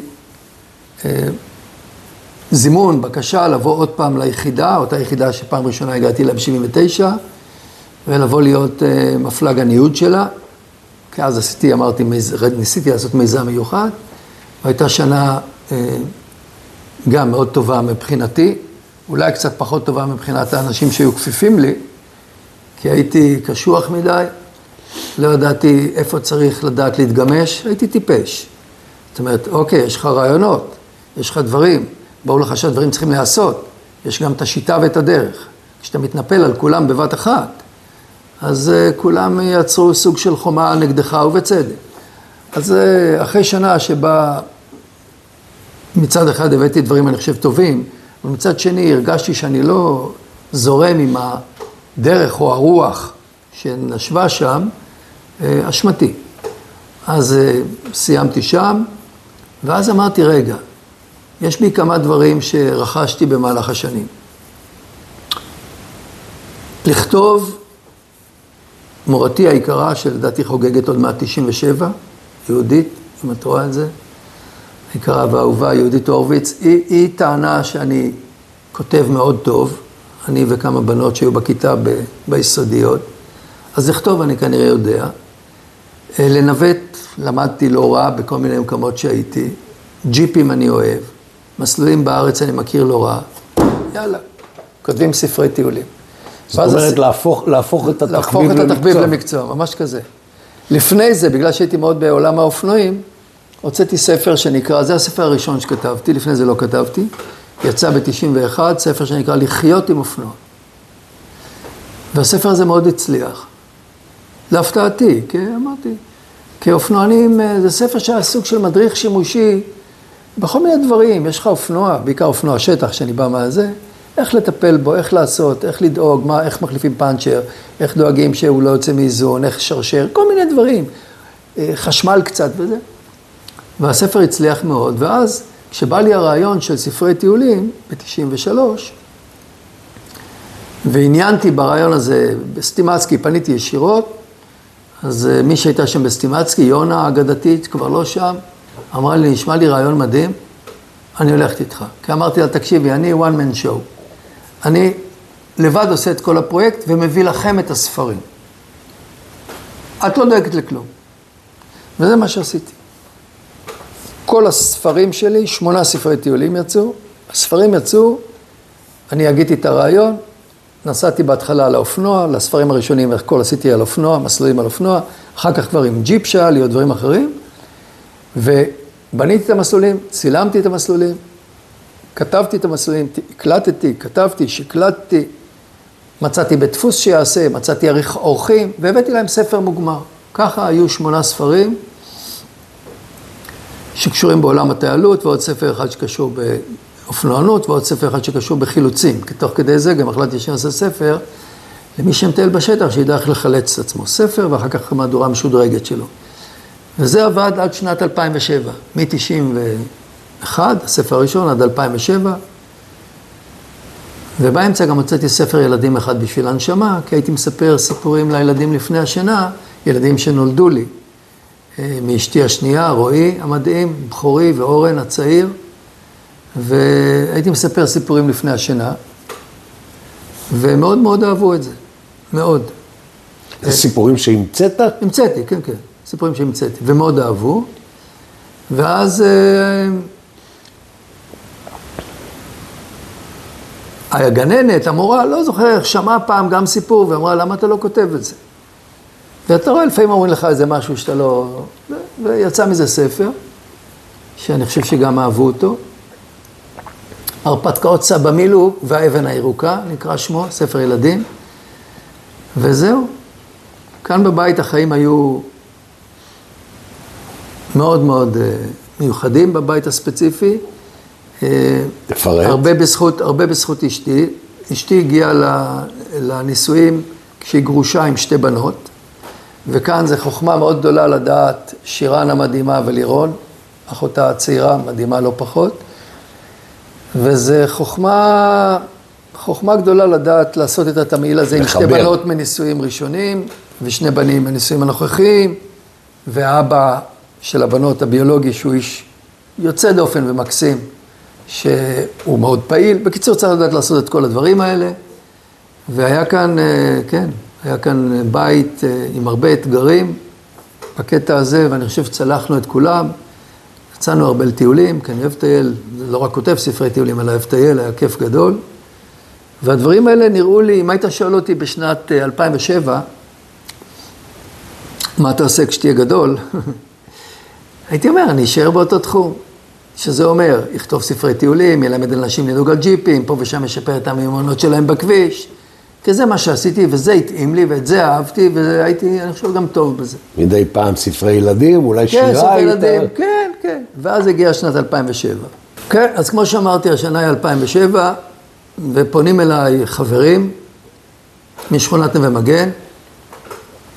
מי זה החברים? חבר.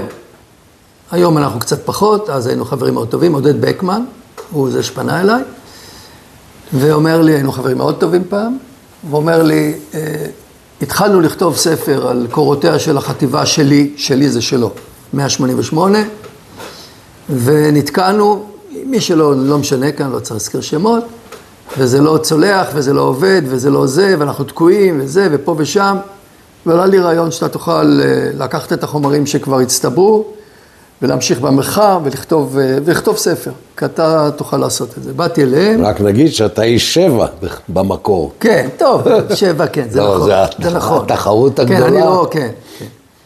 ואז אמרתי, תן לי לחשוב על זה, באתי אליהם, גם הם היו צריכים להחליט, כי זה שעודד המליץ עליי זה לא אומר כלום. באתי, שאלתי כמה שאלות. אחת השאלות הייתה, למה אתם בכלל רוצים ספר? ואז הם אמרו לי, תשמע, יש לנו סיפור מאוד מיוחד, שהסיפור הזה לא הושמע, לא נשמע, לא מוכר, לא ידוע.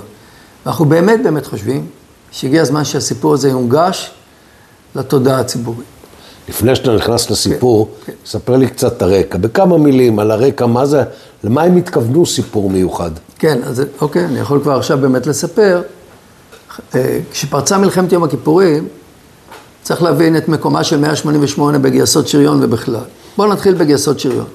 חטיבה 7 היא חטיבה מיתולוגית באמת, ובצדק, חטיבה הראשונה של השריון, וחטיבה יוצאת מהכלל, כן? ויש בשוטים, למי שלא תנקיס, סנטוריון הבריטי, ששופר והפך להיות מה שקיבל את הכינוי שוט קהל, סנטוריון משופר שוט קהל, אז היו 3 חטיבות למעשה. חטיבה 2 זה 7 ו-188, וחטיבת בית ספר לשריון, שגם היא בעת זה יכולה להפוך לחטיבה עם סנטוריונים. אבל השתיים שכל הזמן פעילות 7-188, והיו גם חטיבות של פטונים, מה שנקרא אז מגח, 14 ו-401, ומבין כל החטיבות האלה, דווקא 188 שהוקמה האחרונה, כן, מהארבע האלה, היא החטיבה שהחל משנת 1970, מאוגוסט 70, אם מסתכלים על זה בעיניים של חוקר ללא כחל וסרק, הייתה חטיבה היותר מבצעית מכל האחרות. לא אמרתי שהמשמעת הייתה יותר טובה, לא אמרתי דברים אחרים. היותר מבצעית על כל היתרונות של מבצעי. למה הייתה יותר מבצעית? מאוד פשוט. בגזרת התעלה מאוגוסט 70, סיום מלחמת התשה, לא יורים. בגזרה הירדנית לא יורים, בטח מספטמבר כבר. והמקום היחיד שממשיך לנהל ימי קרב, וברציפות די גדולה, זה רמת הגולן. מי מתמודד מול הסורים בימי קרב? 188. ומיום קרב אחד ליום קרב אחר, הם משחיזים יכולות. ולכן 188 בהיבט המבצעי הייתה החטיבה הכי משופשפת. זה אחד, דבר אחד צריך לדעת את זה. שגם כן לא דובר, לא הוזכר, לא כלום. ודבר נוסף, שהוא הדבר העוד יותר משמעותי, שזה לא רק שהייתה מבחינת יכולות מבצעיות הכי משופשפת מכל חטיבות השריון, אלא היא הייתה גם חטיבה שבגלל ימי הקרב שלה, כן, היא בנתה גם יכולות שלא הייתה באף חטיבה אחרת, כמו לדוגמה, חמיקה מטיל נ"ט הסגר. איזה עוד חטיבה בנתה תרגולת של חמיקה מסגרים, טרום מלחמת יום הכיפורים? ב-188, יאיר נפשי, אחד המג"דים של 188, דיבר איתי בדיוק איך הם מוצאים באחד מימי הקרב. הוא שולח את יואב יקיר, שאחר כך נהרג במלחמה, נדמה לי שזה היה יואב יקיר, כן, שיבנה לו ימצא לו את כל הדברים ויחבר לו את כל הדברים, ובקיצור, הבינו שטיל סאגר, פיתחו תרגולת מול הסאגר, והתרגולת הזו נשארה ב-188, אף חטיבת שריון אחרת למיטב ידיעתי לא הייתה מוכנה לזה, 188 הייתה מוכנה. אבל עדיין שני הדברים האלה של חטיבה, זה עדיין בתוך החטיבה מוכנה מבצעית. אז מה כל כך בוער להם? לספר כמה היינו מוכנים מבצעית? לא. לספר שכשהמלחמה התחילה ברמת הגולן, הטנקים היחידים שעמדו על הגבול, היחידים שעמדו על הגבול, זה הם. לא 7, החטיבה שאני סופחתי אליה, שתהילתה במקומה מונחת, חד משמעי. אבל בשעה וחצי עד 2.5 הראשונות, הכי קריטיות, כשהצבא הסורי, עם טנקים, עם סאגרים, עם נגמשים, עם כל מה שאתה רוצה, מתנפל אל הגבול, מי עמד מולם? 188. עכשיו, מה זה 188? 188, הכל ביחד זה 2 גדודים סדירים, הכל ביחד סדר גודל של 70 טנקים, הכל פלוס מינוס 70 טנקים, ובהתחלה, כשהכל התחיל, ולרמפות, לעמדות, רצים טנקים, אז הכל מהצפון ועד הדרום, היו 28 טנקים בהתחלה של החמור. גדוד. כן, אפילו פחות מגדוד, גדוד 35-36. 28, כמה טנקים סורים עלו על ה-28 האלה? 276 רק בנגלה הראשונה, כאילו פי 10. עכשיו לא אתחיל להיכנס שוב לפרטים, אבל צריך להבין, וזה שיגע אותם. כי מה קרה אחרי המלחמה? במהלך המלחמה הגזרה חולקה, במהלך המלחמה ביום שבת, חילקו את הגזרה בין חטיבה 7, שכמובן הגיעה ותגברה וזה, ל-188, ואמרו 7 תהיה אחראית על הגזרה הצפונית, 188 על הדרומית, אוקיי? ובסוף, מי שלא מכיר היסטוריה, כמוני, לפני שלקח את הספר, אז תמיד אמרנו, 188 זה החטיבה שלא עמדה במשימה שלה, שטנקים סורים חדרו בגזרתה, גזרת דרום רמת הגולן, ובתכלס היא הפסידה. חטיבה 7 היא החטיבה שעמדה במשימה שלה, שטנקים סורים חדרו פה ושם בגזרה, אבל כולם הושמדו, ובתכלס היא החטיבה שהתהילה מגיעה. וככה זה היה. בעיקר עם הספר, כל הכבוד במקומו מונח, חד משמעי, עוז 77 של קהלני, שסיפר את סיפור הגדוד שלו, ואני מאוד מקבל את זה, מג"ד מספר סיפור הגדוד. אז מה אנשים ידעו כל החיים? ידעו שיש חטיבה 7, שהיא חטיבה מנצחת, יש 188, חטיבה שהפסידה. מה לא ידעו לספר? את מה שאני גיליתי תוך כדי התחקיר. ומה גיליתי תוך כדי התחקיר? שכמות הטנקים שהיו לגזרה הדרומית להגן עליה, לבן שוהם, היו קטנים באופן משמעותי מכמות הטנקים, עכשיו לא אכנס למספרים, שעמדו בגזרה הצפונית. שכמות הטנקים שהתנפלו על הגזרה הדרומית, למרות שהם היו פחות מגינים, היו בערך פי 2 בכמות ממה שעלו על הגזרה הצפונית, ושהגזרה הדרומית בכלל היא גזרה הרבה יותר פרוצה גם טופוגרפית. ולכן איך שאתה לא מסתכל על זה, זה מלכתחילה. והם עשו את המיטב שלהם, והם עקבו את תוכנית המלחמה, והם שיבשו את לוחות הזמנים, אז זה אני יודע כחוקר, וכל הדברים האלה, שתראה איך התלהבתי עכשיו, כי לקחתי את זה באמת עליי, כל הדברים האלה אף אחד לא סיפר אף פעם, אף אחד לא נגע בהם אף פעם, אולי גם לא היה להרבה אנשים אינטרסים, אלה שמחוץ ל-188. וכשלקחתי את זה עליי וגיליתי את הדברים, הבנתי, וואו, איזו זכות גדולה, אמיתי, התגלגלה לחיקי, להנגיש את הסיפור של 188. זהו. הם אלה שקראו לך, הרגישו שנעשה להם העוול, ורצו להוציא אותו החוצה. נכון, אני אומר, לפניי קראו למישהו אחר, אמרתי, שלא צלח, כן? ואז הם קראו לי. הספר יצא לאור. מי היו היוזמים של הספר? היו יוזמים כמה וכמה אנשים, בתוך חבר הנאמנים שלהם, היה עודד בקמן, והיה דוד איילנד, והיה מישהו בכלל מבחוץ, רפי נגלר ודרור סופר, היו הרבה אנשים, אני לא זוכר את כל השמות. היה גם עורך דין בכלל מחטיבה 7, עופר גלוזמן, שעזר להם מאוד מאוד מאוד להתארגן עם החוזים וכן הלאה, כאבים גם הוא.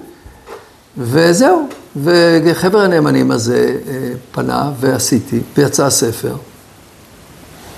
הספרים שכתבתי אחרי על בלימה הם ספרים שיותר מדויקים מבחינה מחקרית, כי למדתי לחקור גם יותר נכון. קיבלתי כלים יותר מחקרים, ואני חושב שגם, יכול להיות שאפילו גם בעיניים שלי ככותב, כסופר, גם כתובים יותר טוב. אבל דבר אחד אי אפשר לקחת מעל בלימה, זה לא רק זה שהוא עשה את התיקון הכי גדול מכל הספרים שלי, ליחידה שנדרשה מאוד מאוד לתיקון, אלא שגם התהודה שלו בעיקר אצל שריונרים, אבל לא רק, גדולה יותר מכל ספר אחר שכתבתי אחריו, ואין ספק, התעודה, זה אומר, מחלקים אותו בקורסי מפקדים, מחלקים, לא משנה, לא אתחיל כאן לעשות זה, שיווק לעצמי, אבל זו שמחה מאוד מאוד מאוד מאוד גדולה, בטח להם, שהסיפור שלהם לא נודע, ועכשיו הוא בעשרות ומאות אלפים, הספר גם תורגם לאנגלית, ועכשיו וגם בחול, ולי, הזכות הענקית שהתגלגלה לפתחי, להיות האיש שיביא את הסיפור שלהם אל קדמת הבמה ואל אור הזרקורים, מקום שמאוד רצו להיות בו, ולא צלח בידם עד שנת 2009, השנה שבה הספר יצא לו. הייתי אומר שעל בלימה זה החשופים בצריח של מלחמת יום כיפור. אז זה מה תראה, כן, כנראה שכן, אני כאילו מנסה עלק להצטנע, אבל כן, ממה שאני שומע, וכן, כן. שוב, בלי לפגוע בקהלני עם עוז 77. כן, כן. וזה שמחה גדולה. זהו, אז אחרי הספר הזה מצאתי את עצמי, תמי, אשתי, באתי אליה, אמרתי לה, זה one go, ספר אחד, ואני ממשיך בג'יפאות וטיילות והדרכות וכל הדברים, והיא אמרה לי, יש לי הרגשה שהחיידק הקטן הזה, שנקרא מלחמת יום הכיפורים, ככל שאתה ממעיט אולי מהסיפור קרבות שלך וכן הלאה, בצדק או לא בצדק, הוא נמצא גם אצלך, ויש לי הרגשה שזה הנביטה שלו תהיה עכשיו, ולא הבנתי בדיוק למה היא מתכוונת, אבל כרגיל היא צדקה, ופתאום גיליתי את עצמי, נשאב פנימה לחקר מלחמת יום הכיפורים, שלא, אמרתי, one go, אני אעשה את על בלימה, והיא לא מתעסק יותר במלחמה הזו. אם לא היו פונים אליך, היית שרוט של מלחמת יום כיפור? ממש לא. לא מדבר על הלום קרב. קודם כל סיפרתי לך את הסיפור שלי. איזה סיבה שאני אהיה שרוט אם עשיתי מלחמה קשקוש קטנה? שרוטים בדרך כלל. תראה, יש יוצא דופן, אנשים שחוו מאורעות קשים. אני לא חוויתי שום מאורע ממש קשה. לא. אז כאילו, על פניו, קודם כל אין סיבה שאני אהיה שרוט. אוקיי? אבל יכול להיות שבהיקף, אנשים יכולים להיות שרוטים ופוסט-טראומטיים, יש גם אזרחים פוסט-טראומטיים, אתה לא חייב דווקא אירוע של מלחמה. יכול להיות שישב עליי כל מיני דברים, ובתכלס, בוא עכשיו, בלי להיות פסיכולוג של עצמי, בתכלס, הסתיים על בלימה, ולפתע מצאתי עצמי נשאב, אבל מה זה נשאב? זה מחקר מלחמת יום הכיפורים. לא זנחתי את הדברים האחרים, אבל המינונים שלהם ירדו מאוד מאוד, ואני יכול להגיד שהזמן העיקרי, כן, זמן העבודה העיקרי שלי, הוקדש למחקר מלחמת יום הכיפורים. באמצע גם הייתה פנייה אליי מחטיבה 500, אותה חטיבה שבה גדלתי אחרי הצבא, לתקופה קצרה, לכתוב על חטיבה 500 בשלום הגליל, בלבנון. וזהו, ועד היום כתבתי באמת 6 ספרים על, 5 ספרים על יום כיפור, 1 על שלום הגליל, ועוד אחד, ספר היסטוריה כללי כזה, שאני קורא לו ואף על פי כן, שמספר את תולדות העם היהודי מבריאת העולם, אם היה דבר כזה, ועד ימינו אלה. אני רוצה שתרחיב טיפה על הספרים, אתה נוהג להצטנע, כמו שאנחנו רואים ברעיון, אבל תרחיב לי על הספרים. טוב, על בלימה כבר דיברנו. הספר השני שכתבתי היה בשם שמיים. דרך אגב, אני רוצה לומר, לתת את הקרדיט, האנשים אומרים לי, איזה שם מדהים על בלימה, שם כל כך נכון. לא אני הבאתי את השם. לא אני הבאתי את השם. אני קיבלתי את זה כנדוניה. אני דרך אגב רציתי שם אחר. אני גם זוכר את השם שלי, אני חושב שהוא שם לא רע, אבל הוא פחות טוב. השם שאני רציתי לקרוא לספר זה לא חילקו שמפניה. למה שמפניה? כי שמפניה היה בימי קרב, אבל כאן לא חילקו שמפניה, זה השם שאני מאוד רציתי. ואז החבר'ה אמרו, יש כבר שם מקודם ועל בלימה, ואני בהתחלה התנגדתי. אני חושב שבדיעבד הם צדקו, ואני חושב שהשם על בלימה, שאני מדגיש שוב, הוא שם שלא אני הבאתי אותו, הוא שם יוצא מהכלל, והשם הכי טוב שיכול היה להיות לספר. ואת כל זה אני אומר גם, כי השם של הספר השני, זה כן שם שאני הבאתי, אני אוהב אותו בשם שמיים. רגע, אם נחזור טיפה על בלימה, רק להגיד איזה 2 משפטים. כן. הספר לא מתחיל בקרב של 188 במלחמת יום כיפור. לא, ממש. תרחיב לי קצת. לא. מאיפה מתחיל הספר בכלל? לא, הספר מתחיל מסיפור, לא, הספר קודם כל נותן אירוע, שסיפור מומצא דרך אגב. הסיפור בהתחלה שואלים אותי אם זה אמיתי או לא, של צוות שנהרג כולו בקרב, גם שמות החלטתי, כי הדברים, קצת איזה סיפור, הכוונה שלי הייתה בסיפור הזה, שמי שיקח את הבלימה, קודם כל ייכנס לזה, ויקבל טלטלה כל כך גדולה, אם זה קורה רגיל, ואתה יודע מה? גם אם זה מישהו ממקבלי ההחלטות. הייתה לי תקווה, היום אני חושב שאני קצת הייתי תמים אז, שמקבלי ההחלטות לפני ששולחים אנשים ללחום, ולפני ששולחים אנשים לכל מיני דברים, אולי שכחתם, אולי גם לא הייתם אף פעם בשדה הלחימה, בואו תבינו מה זה שדה לחימה, ולכן נתתי את הפתיח המאוד מאוד קשה, של נפילתו של צוות טנקים בקרב, ואחר כך מתואר איך 188, אני לא אתחיל עכשיו כאן. לא, גם נתת סקירה מה קרה מההתחלה, כן, מההתחלה, איך היא הוקמה, לאן היא הגיעה, והכל סופר שם. הספר השני היה בשם שמיים, כמו שאמרתי, החלטתי שאני כותב, במקרה הזה לא פנו אליי, אני החלטתי שאני כותב ספר על טייסת קרב של חיל האוויר ביום הכיפורים. דרך אגב, הסיבה הייתה שבהרצאות, נתתי הרצאות בעקבות הספר הראשון, ונשאלתי בהרצאות לא פעם, ומה עם חיל האוויר? והתשובה שנתתי, דרך אגב, תשובה שאני חושב שישנם לא מעט שמתקשים לתת, הייתה, אני לא יודע. כי באמת לא ידעתי. מה, אני חנטרש? לא ידעתי חיל האוויר, לא חקרתי. ואז אמרתי, וואלה, הגיע הזמן לחקור, ושוב סיפור ארוך שנתמצת אותו, לא משנה איך הגעתי לזה, אבל הגעתי בסוף שאם אני רוצה סיפור מרגש, וגם סיפור מאוד מאוד מיוחד, אז אני צריך להתרכז בטייסת אחת, ואם להתרכז בטייסת אחת, זה טייסת הפנטומים 201, או בקיצור האחת, וזו היה חוויה מאוד גדולה מבחינתי, גם ללמוד את העולם של חיל האוויר שלא הכרתי אותו, הכרתי מסוקים מהיחידות המיוחדות, אבל לא הכרתי מטוסי קרב. וזו חוויה מאוד מאוד מיוחדת, זה הספר השני, ואחרי הספר הזה החלטתי, היה לי תמיד חלום שאני רוצה לראיין את אלי זעירא, שהיה ראש אמ"ן, ושוב, סיפור ארוך, אין זמן כרגע להיכנס אליו, מצאתי את הדרך, את המסילות אליו, לליבו, בעיקר לראשו, הוא הסכים לקבל אותי, ונפגשנו 7 פעמים בביתו בצהלה, הוא ידע שאני לא בא להתנחמד איתו, הוא ידע, זה מראה משהו על החוזקה שלו. הוא אמר לי בפגישה אחת הראשונה, אמרו לי לא להתקרב אליך עם מקל של 8 מטר. כל מיני כאלה שכן מתנחמדים איתו, אני לא אזכיר שמות.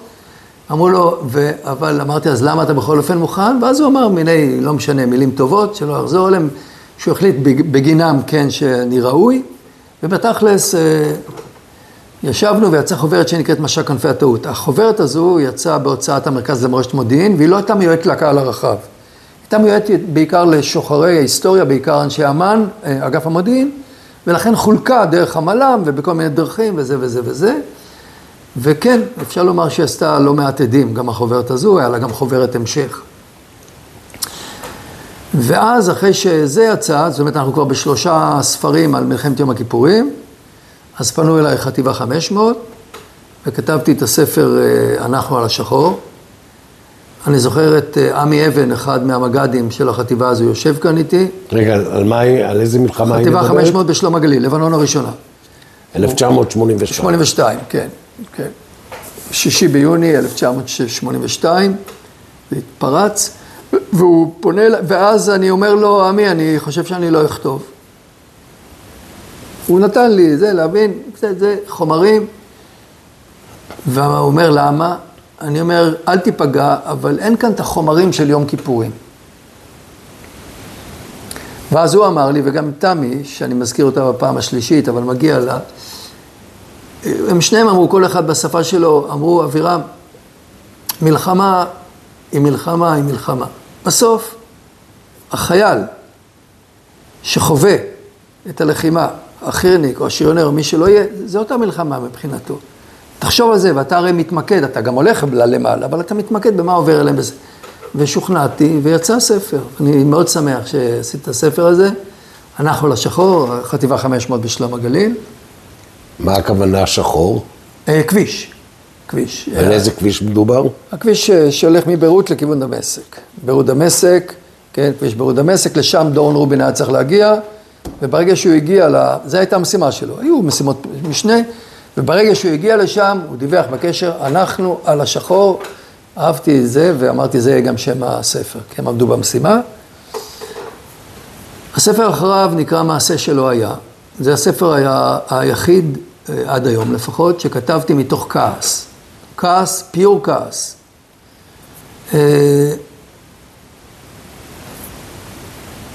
במהלך אני גם התחלתי לעשות סיורים ברמת הגולן, בעקבות הספרים שלי, הספר הראשון וכן הלאה. במהלך סיורים, ההרצאות שנתתי, פנו אליי לא מעט אנשים, שנראו לי לפחות אנשים תבוניים, אנשים שמגיעים לימי עיון כאלה, זה, כן, אנשים שמתעניינים בהיסטוריה. אמרו, תגיד אבירם, מה האמת לגבי הקונספירציה המשולשת? שאז בכלל לא הבנתי על מה הם מדברים. אמרתי, מה זה? והסבירו לי. סאדאת, יחד עם משה דיין, יחד עם קיסינג'ר, בנו לנו איזה מזימה מאוד גדולה, ודיין הוא הפיבוט העיקרי, כי הוא בגד כאן בהרבה דברים, הוא לא שיתף אף אחד. אמרתי, אתם אמיתיים? אתם מאמינים לקשקוש ההזוי הזה? אמרו, כן, אני לא אזכיר שמות, כאן יש מישהו שמפיץ את זה, שהוא מאוד זה, ומסביבו אנשים, ולאט לאט ראיתי עוד ועוד ועוד אנשים שמאמינים בזה. ויום בהיר אחד נתתי הרצאה על הספר הקודם, על הנחל השחור. ובסיום הספר, ההרצאה, אז אני נותן זמן לשאלות. מישהו מרים יד ואומר, אני מתנצל שאני לא אשאל אותך על הנחל השחור, יש משהו שמאוד מציק לי, שקשור ביום כיפורים. אמרתי, רק שזה לא בא עכשיו. שור עיניו זה בא. הוא אומר, מה האמת לגבי הקונספירציה של יום כיפור? וזה היה הטריגר, כן? הרגע שבו אמרתי, זהו, אני חייב להרים את הכפפה. ומתוך, אני מודה, מתוך כעס גדול, אבל כעס שאני חושב שלא עשה לי, אני מקווה, שלא עשה לי הטיות מחקריות. כי בדקתי את הדברים כמו שהם, לקחתי את כל ההמצאות שממציאי הקונספירציה עשו, כל מה שבמהלך השנים הם אמרו, כן? והוכחתי אחד לאחד, שאו שעובדתית זה לא נכון הטיעונים שלהם, או שגם אם עובדתית זה נכון, אז התובנה שהם נותנים והם דבקים בה כל השנים, אפשר לתת 5 או 6 או 7 תובנות אחרות, שלמעשה מסבירות את האירוע, בלי שבכלל הייתה בקונספירציה, רק שלאג'נדה שלהם כמובן מתאים העניין הזה. וזה הספר מעשה שלו היה, שהוא מאוד מאוד חשוב היה לי, לקחת את האנשים שהדור שלנו, דור כיפור וכן הלאה, זה הרי מסוגל להטריף את המשפחות, שיחשבו שכאן מה, ילד שלי עוד נפל בגלל מזימה של דיין שלו וכן הלאה וכל הדברים האלה, היה חשוב לי לקחת וליישר את השולחן, וזה הספר הזה. אבירם, אתה אומר שמתוך כעס כתבת את הספר. לגמרי. בוא תן לי את שתי הגישות של כן הייתה קונספירציה, לא הייתה קונספירציה, בכמה מילים.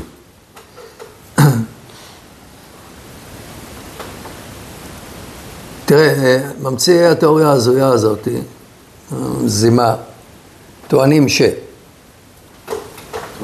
אני רוצה להגיד משהו בכלל על קונספירציות. מה זה קונספירציה בכלל? זה סוג של קנוניה, בעברית קנוניה, אוקיי? עכשיו, קנוניות היו מאז ומעולם, בוודאי. קנוניות יש בגופים קטנים, בגופים פרטיים, יש קנוניות, יש דברים שאתה, הציבור הקטן, ציבור העובדים, ציבור הנתינים, ציבור התושבים, ציבור הזה לא יודעים, ומלמעלה מספרים לו סיפור א', בעוד שלמעשה התכנון הוא לעשות בכלל משהו אחר, ובונים איזה משהו כזה או אחר. היו מאז ומעולם, אני מתאר את זה בספר, דוד המלך ששלח את אוריה החיתי, כן, בלי שידע. עזוב, היו קנוניות. אני לא אתחיל עכשיו לפרט, בספר אני מביא אותם, היו. זה לא שאומר שאין. טבע האדם זה גם לפעמים לעשות דברים כאלה. אממה, וכאן יש אממה גדול. ישנם לא מעט אנשים כשהדברים לא מובנים להם, דברים לא כך מובנים להם, כן? אז באותו רגע שמשהו לא מובן, הדרך הפשוטה זה להמציא קונספירציה, כן? זה להמציא, הייתה כאן איזה קנוניה.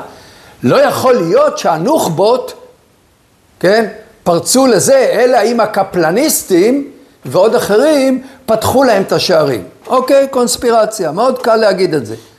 הבטחתי לעצמי לא להיות בפוליטיקה, אבל זה... לא, נגיע להשוואה בין יום כיפור. לא, עזוב עכשיו, כן? אז יש אין הסבר למשהו, שלמעשה יש לו הסבר, רק הם לא מסוגלים לקלוט את ההסבר, או לא רוצים לשמוע את ההסבר, או הסבר שמעל 8 מילים, זה קשה להם, אז בואו, אז בטח כאן הקפלניסטים, אז מה כאן היה? יום כיפור, וואלה, הצבא הכי בעולם של אחרי 6 הימים, כן? איך יכול לקרות שהמצרים הצליחו באפס זמן לחצות לצידה המזרחי של התעלה, להסב לנו עבודות בלתי רגילות בטנקים, אתה יודע שבתוך 280-290 טנקים שהיו בסיני, כן, של החטיבות הסדירות, בחלוף פחות מ-24 שעות לחימה נשאר 110, זאת אומרת 170 טנקים הושמדו לנו. הצבא של 6 ימים חשופים, איך יכול להיות דבר כזה, ואיך יכול להיות שהם כבר כאן זה, ומתוך 16 מעוזי קו בר לב, 15 נכבשו, למעט בודפסט כולם נפלו בידיהם, כן? בצורה כזה, ואיך לא ידענו. ואיך לא ידענו, ואיך לא, פחות בלא ידענו, גם לא ידענו. אבל למה, איך יכול להיות שעיכבו את הגיוס מילואים? מה? ולמה לא אישרו מכה מקדימה לחיל האוויר? ואז אתה לוקח את כל הדברים האלה שהכל נכון. הם עשו ניצחון מדהים בהתחלה, כן, מה שנקרא הצירה האופרטיבית שלהם, ובהתחלה באמת היה עיכוב בגיוס המילואים, ולא אישרו את המכה המקדימה, מכת הפתיחה של חיל האוויר.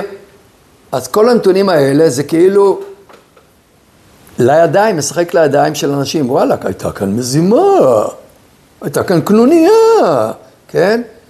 ואז המציאו קנוניה, שאומר, ישבו 3 אנשים יחד, קיסינג'ר, שהיה יועץ לביטחון לאומי, ואחר כך שר הזה שלהם, ועם סאדאת, נשיא מצרים, אנואר סאדאת, ועם משה דיין, שר הביטחון. לא עם גולדה, משה דיין, כי הוא מבין עניין בביטחון.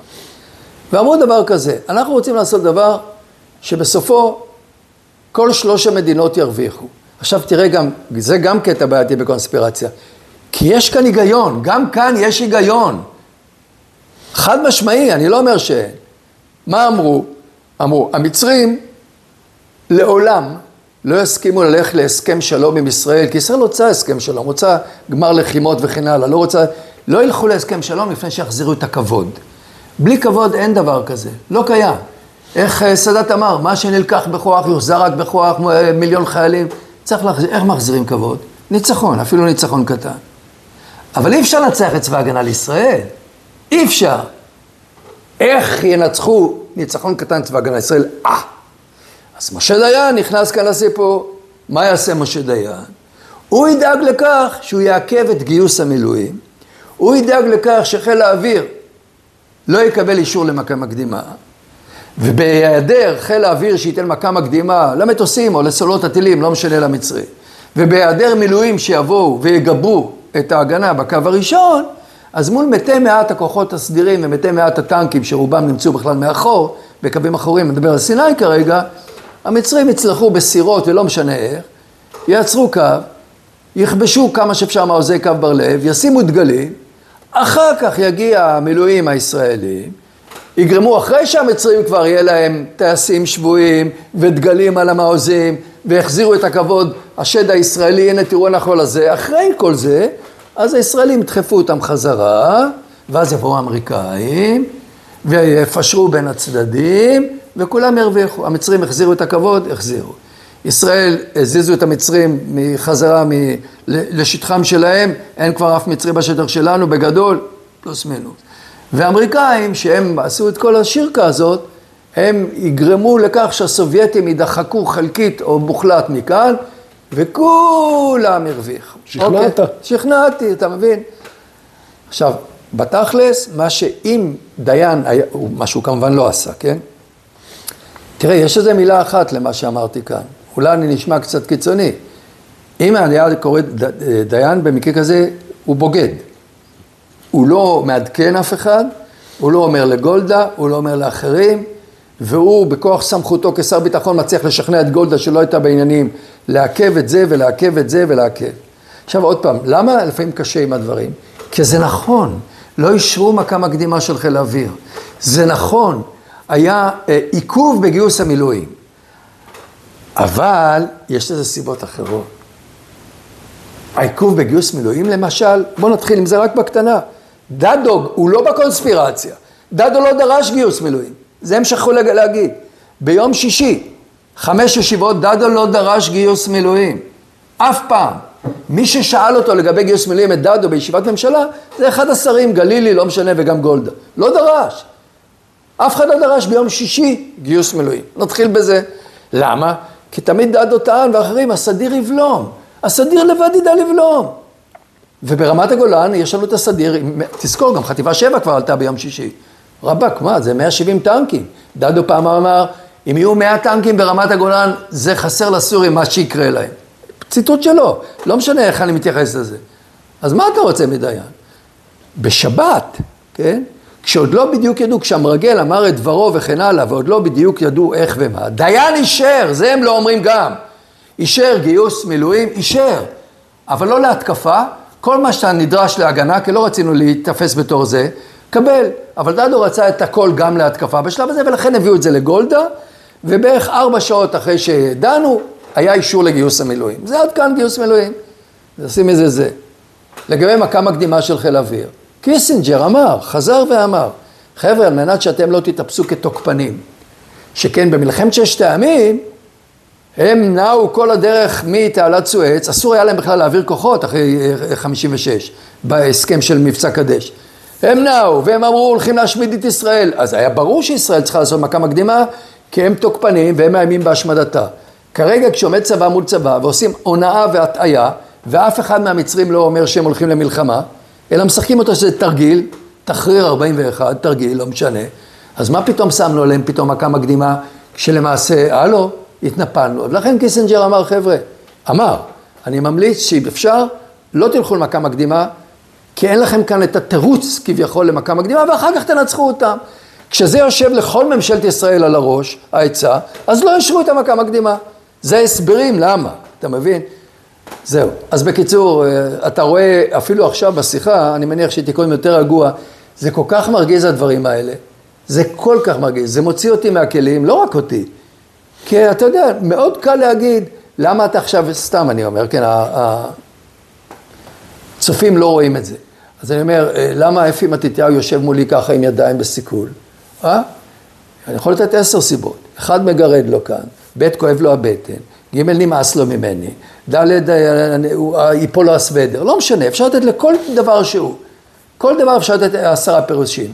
אבל כשאתה מלכתחילה בא עם אג'נדה מסוימת, אג'נדה הזויה ונבזית, שפגעה במשפחות החללים, פגעה בכל המחקר, הטהור של מלחמת יום הכיפורים, אז אתה מסדר את הכל שזה יתאים לך, ולכן אני נזעקתי, וזה בספר, וגם ככה אני הרחבתי עכשיו יותר מדי, וכל דבר שהם צייצו, כל דבר שהם אמרו, ג'ו אלון, וכל מיני דברים כאלה, לא משנה עכשיו, כל דבר לדבר, ראיתי שזה קשקוש, מארץ הקשקושים, נבזי ולא מחקרי.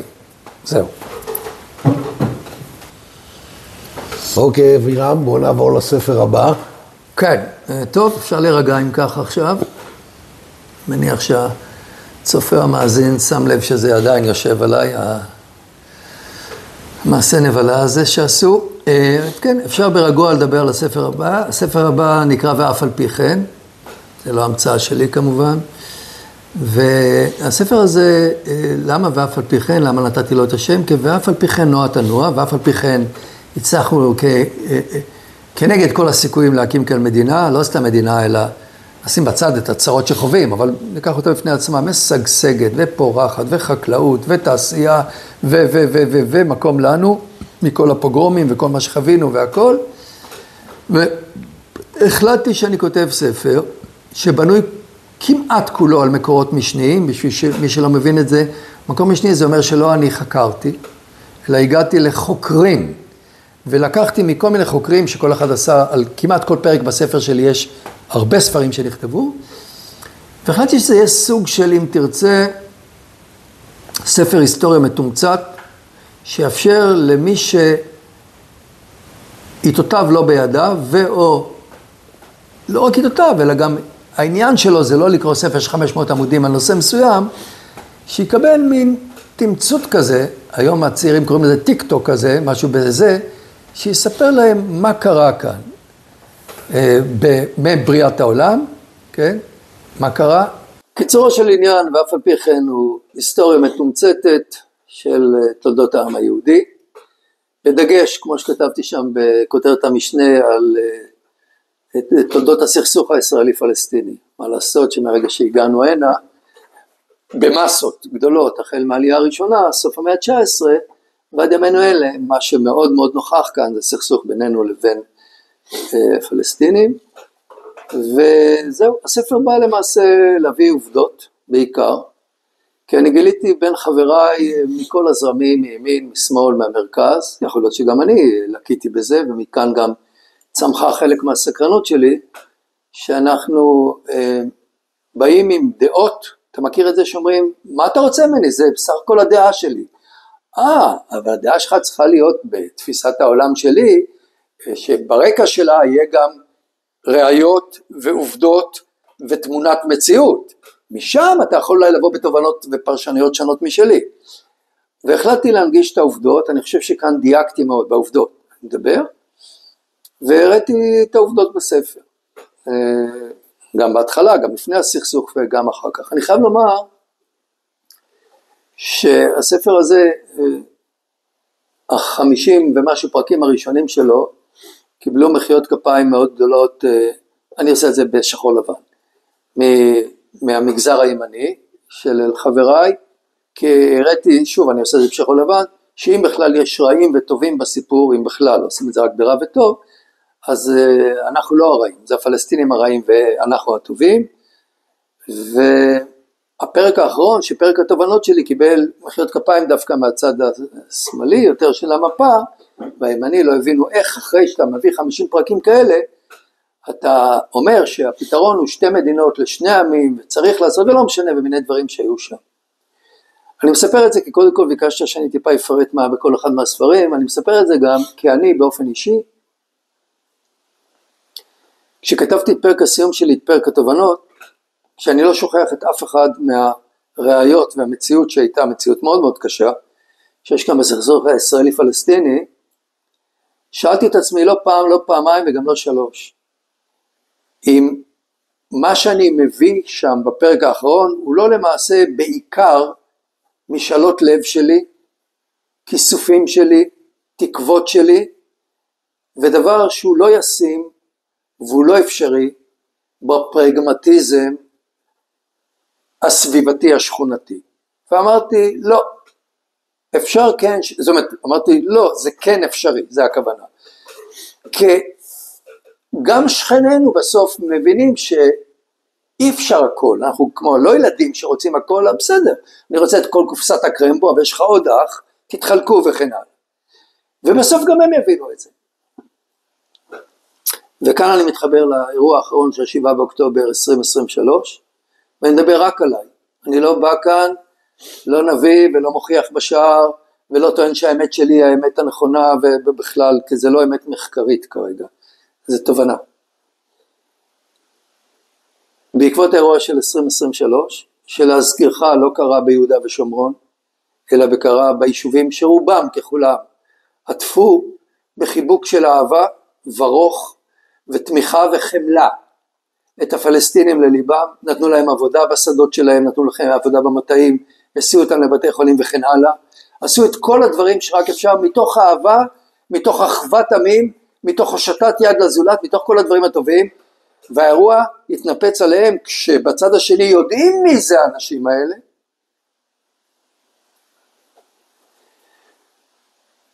אני הבנתי, אני עם עצמי, אני מדבר עוד פעם רק מעצמי, מי שרוצה יקבל, מי שלא רוצה שיעבור הלאה, ידפדף. אני הבנתי שטעיתי, ועדיין בפרק האחרון שלי, ככל שניסיתי להיות זהיר בפרק האחרון בספר, שבו כתבתי אם, עשיתי הרבה אימים, אבל למרות כל האימים התקדמתי הלאה,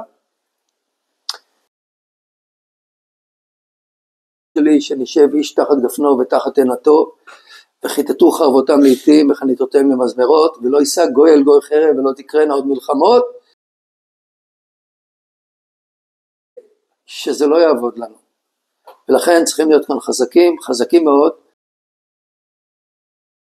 שז'בוטינסקי דיבר עליו, לגרום לכך שבצד השני, בקיצור שאני צריך לשלוף את החרב מהנדן, לא בתדירות גבוהה מדי, אלא בתדירות יותר נמוכה לאורך זמן, אבל האם שאני שואל את עצמי, שוב, תזכור, אני לא מדבר ראיות, לא מדבר עצמי, אני עם עצמי, האם נגזר עלינו לחיות כרגע על חרבנו? התשובה שלי בעקבות אירוע 2023 זה כן, וזה מסקנה מאוד מאוד קשה לעיכול ביני לבין עצמי. לדבר בשפה שלהם אתה אומר, זה בעצם לחיות על החרב. נכון, נכון.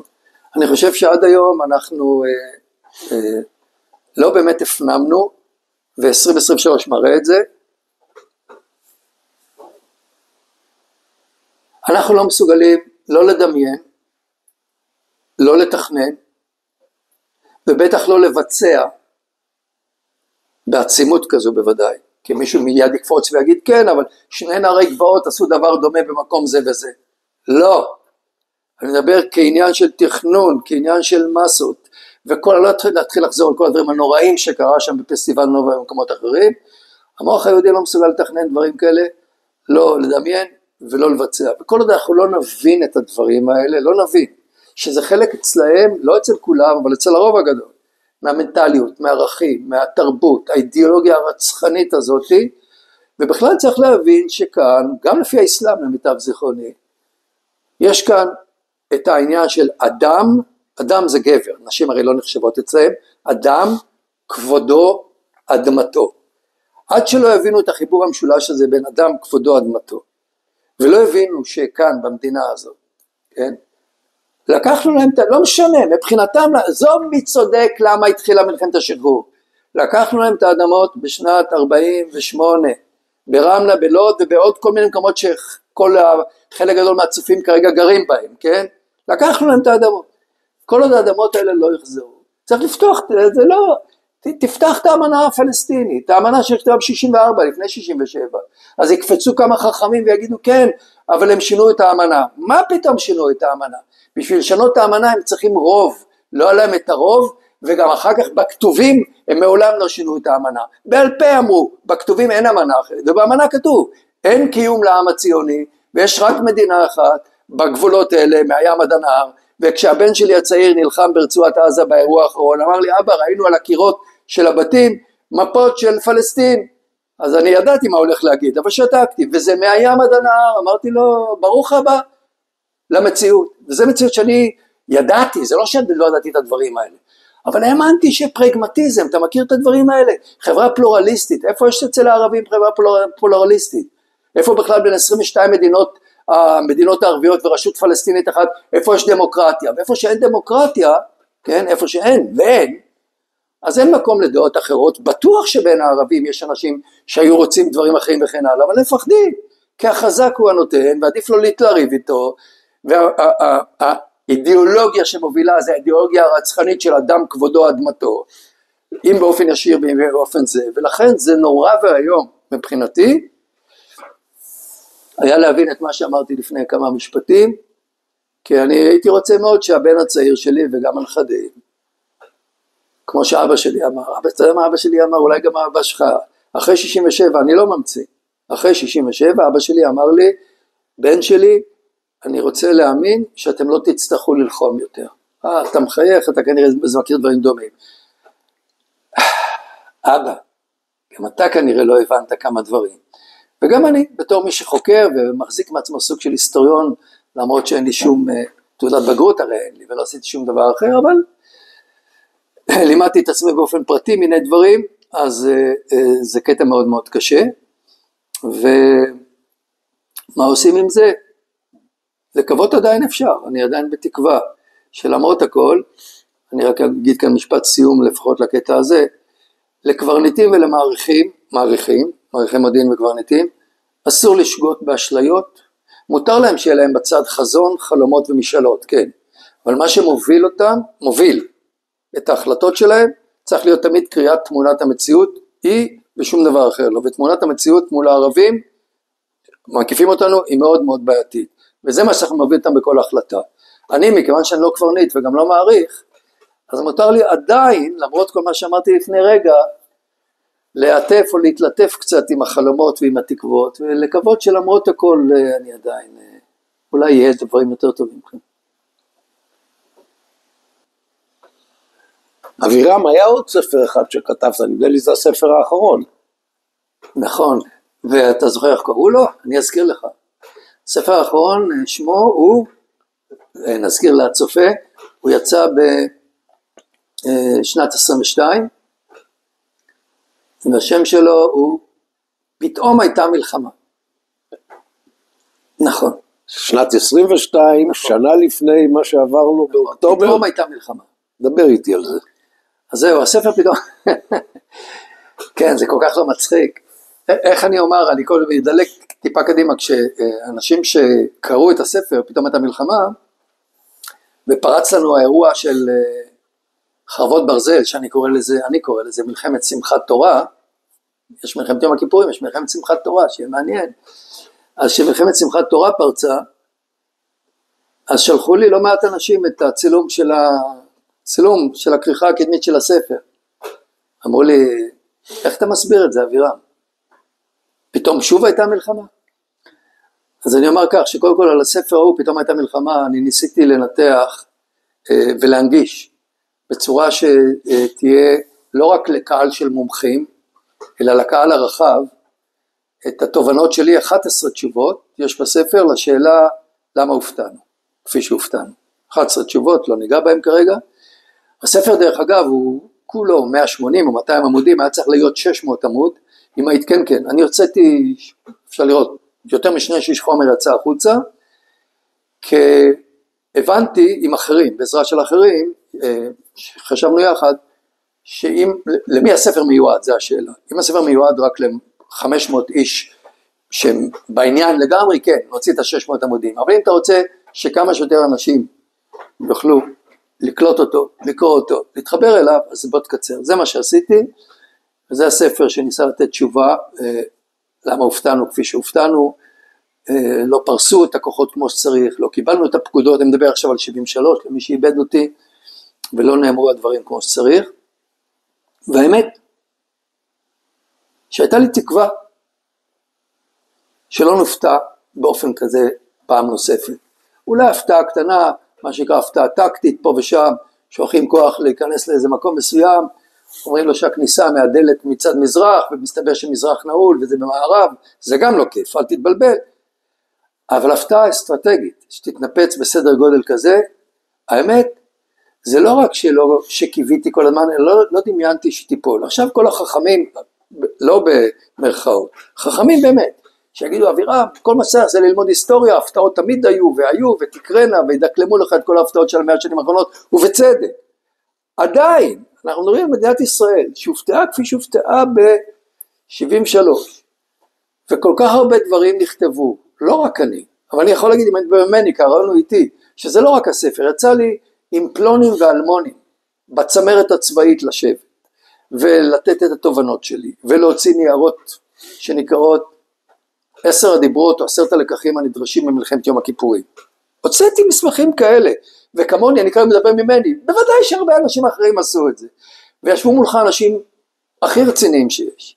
אני לא מתבלבל לרגע, שאחראים על שמירת חומות המדינה הזו, תרמו למדינה הזו, פי אני לא יודע כמה ממני, אבל רצו לשמוע גם את התובנות שלי, ועיננו בראש, ואמרו נכון, ואמרו זה, ואמרתי, כן, סביר שהכל ביחד, עצם המפץ הגדול 73, פלוס דברים שאני נותן, וכמוני בוודאי רבים אחרים תורמים שם, הוא יאייד לגמרי את האפשרות שתתנפץ עלינו הפתעה כזו, או לפחות ימזער אותה בצורה משמעותית. אשאל אותך את זה. ואז נפל לנו 7 באוקטובר, כן, בבקשה. אשאל אותך אולי בצורה כזאת, את מלחמת יום הכיפורים תחקרו מימין, משמאל, לעומק, לגובה, ויש את רוב התובנות. מלחמת חרבות ברזל או שמחת תורה, כמו שאתה קורא לה, ובצדק, אהבתי את השם הזה, בעצם בעיצומה. צה"ל לא תחקר, לא הייתה ועדת חקירה אם תהיה, ובכל זאת תנסה להשוות לי את ההפתעה של מלחמת יום כיפור למלחמת חרבות ברזל, אם אתה יכול. אז אני אשתמש בשלוש מילים האחרונות שלך, אם אתה יכול, אז זה תרשה לי, כן. ראשית, בתור מי שעוסק במחקר באמת הרבה שנים, מ-2007, אני מסייג כל מה שאני אגיד כרגע, ואני אומר שבניגוד ל-73, שיש לי המון חומרים מול העיניים, הקלטות ופרוטוקולים ודברים אחרים, ורעיונות, מלחמה הזו, לא ראיינתי אף אחד, לא ראיתי ניירות, אתה יכול להגיד בתקשורת, בסדר, בתקשורת, וחלק מהדברים אולי מדויקים, זה לא נחשב בעיניי חומר שבאמת ממנו אפשר להגיע למסקנות חותכות וחד משמעיות. אפשר. אבל מה אני כן יכול להגיד, מה ראיתי, מה אנחנו יודעים? מול מה שקרה גם התוצאה הסופית של 24 השעות הראשונות, וגם בכלל, לא רק התוצאה, אלא מה היה שם במעטפת, מבחינת צה"ל, מבחינת פריסת כוחות צה"ל, מבחינת מוכנות כוחות צה"ל, ועוד דברים. עם הפתעת מלחמת יום הכיפורים, אני אעשה את זה עכשיו ככה בצורה גרפית, עם הפתעת מלחמת יום הכיפורים הגודל שלה כזה, אז הפתעת 2023 הגודל שלה הוא כזה. למה? כי תראה אפי, אתה זוכר את זה בעצמך ודיברנו. ב-73, ביום שישי דיברתי על זה. החבר'ה היו צריכים לצאת הביתה, אמרו לא, והעלו את כל חטיבה 460 לצפון, הורידו אותה לדרום, ואת חטיבה 7 העלו לצפון, ולתגבר ולהיות מוכנים, ואמרו, והיינו במוכנות, נכון שלא למלחמה כוללת, אבל עדיין, היו כוחות, כל הצבא הסדיר היה בגבולות, בוא את זה אסור לשכוח, כל הצבא הסדיר, שריון, היה בגבולות, אוקיי? והמתין, ובבוקר גם הגיע לקראת בוקר, אז זה שם רגל, שאמר שיש מלחמה, לא משנה מה בדיוק עשו עם זה, אבל עדיין, אוקיי? מה קרה כאן? בוא נזכר לרגע. דיללו את הכוחות. לא. אז דילול כוחות בסדר, אני לא בעד. יש כאן הרי את כל הקטע הזה של הדממות, דרך אגב, מתי עושים הדממות? זה גם לפי הפרוטוקול הצה"לי, בחגים, אני לא זוכר איזה שמחת תורה, זה עושים הדממות. ואני שואל שאלה, מותר לי לשאול, הנה אני שואל. מה, מישהו מכם החליט שבחגים האויב לא יתקוף, אלא תמיד רק באמצע שבוע? אז רגע, אז אולי גם צריך לשנות את כל הפרוטוקול של מה שנקרא של הוצאת הרבה כוחות בו זמנית לחופשה, לאמצע שבוע ולא בזה, אבל נעזוב את זה לרגע. עשיתם הדממה, פחות כוחות, חלק נדרשו גם לתת תגבור ביהודה ושומרון, אני לא נכנס לפוליטיקה, ואם יש יהודים ביהודה ושומרון, אני לא נכנס כאלה לפוליטיקה, אם יש יהודים ביהודה ושומרון, צריך גם לשמור עליהם, לא נכנס לשיקולים האלה, לא נכנס, הזזתם. עם הכוחות שנותרו בשטח, אלה שנותרו, בעיקר מול סימני השאלה שעלו, וזה אנחנו כבר יודעים, ועלו, כבר במהלך הלילה, של שישי שבת, עלו הרבה, ואני עוד פעם מסייג, לא חקרתי, אני מסייג למי שעוסק במחקר, לא חקרתי, אבל מהדברים שזה, אתה, מפקד פיקוד הדרום, האלוף ירון פינקלמן, איש שכל מי שדיברתי עליו, מעתיר עליו שבחים מכאן ועד השמש, איך יכול להיות שאתה שומע, אתה לא מוריד הנחיה ברורה למפקד אוגדת עזה, שיבין במה מדובר, ויוודא מולו שהמעט כוחות שיש, נכנסים לכוננות עם שחר, נפרסים, מגיעים לתנן, איך הדברים האלה. שוב יקום מישהו ויגיד קונספירציה. לא, כן, בוודאי. תראה, קונספירציה לא, אבל זה גם מתחיל בקוף, זה נקרא קונספציה. כן, וזה בדיוק הקטע המאוד מאוד מאוד קשה שכנראה במהלך כל השנים, בסוף, בהתחלה ובאמצע, אנשים יאמינו במה שנוח להם יותר להאמין בו. ומה יותר נוח להאמין? בדברים שמתכתבים עם תפיסת העולם המקובעת שלך, כן? ותפיסת העולם המקובעת בדרך כלל היא תפיסה יותר לנוחות, הבשורות הטובות יותר, קל יותר להקל אותן מבשורות קשות, וכן הלאה, לא נתחיל עכשיו לעשות דיון שלם על זה. בתכלס, זה לא רק הדברים האלה שאתה תופס את הראש, אני מסייג בפעם החמישית, לא חקרתי, זה רק מדברים שעד עכשיו זה. אתה תופס את הראש ואומר, איך יכול להיות שמבחינה מודיעינית, קודם כל, הדברים לא נראו יותר, אבל בסדר, מהמעט של המודיעין שכן הגיע, זה מגיע לצד האגמי, אתם האנשים האגמיים, מהרמטכ"ל, שהוא יוצא דופן גם כן ברמות על, כן, ואחרים, איך לא עשיתם את הדברים, למה אמרתם נדבר על זה ב8 בבוקר, ולא כבר עכשיו בלילה וכן הלאה, ועכשיו התוצאה, אי אפשר להתעלם מהתוצאה. אנשים משתמשים במילה מיני שואה, כן, אני חושב שמי שמשתמש במושג הזה, זה נכון, מדינת ישראל לא חוותה אף אירוע, אף פעם, שבו במהלך של פחות מ-24 שעות, 1,200 אזרחים וחיילים, רובם הגדול אזרחים, כ-800 מתוך 1,200 זה אזרחים, כן? נהרגו אם זה חיילים, נשחטו, נטבחו, נערפו, נאנסו, אם זה אזרחים, כן? נחטפו. 20 ומשהו, נדמה לי 25, זה לא משנה כרגע, יישובים, החמאס נמצא בתוכם, מפקדת אוגדת עזה בידי החמאס, בסיסים אחרים בידי החמאס, ב-24 שעות, צה"ל, הצבא הכי במזרח התיכון, עם הטכנולוגיה הכי, פולחן טכנולוגיה ענק יש כאן, סייבר וסיגינג ומה שאתה רק רוצה, ואנחנו נדע ונקבל התראות, ואם לא נקבל התראה ונניח שלמרות הכל זה, מי זה החבורת זבי חותם האלה?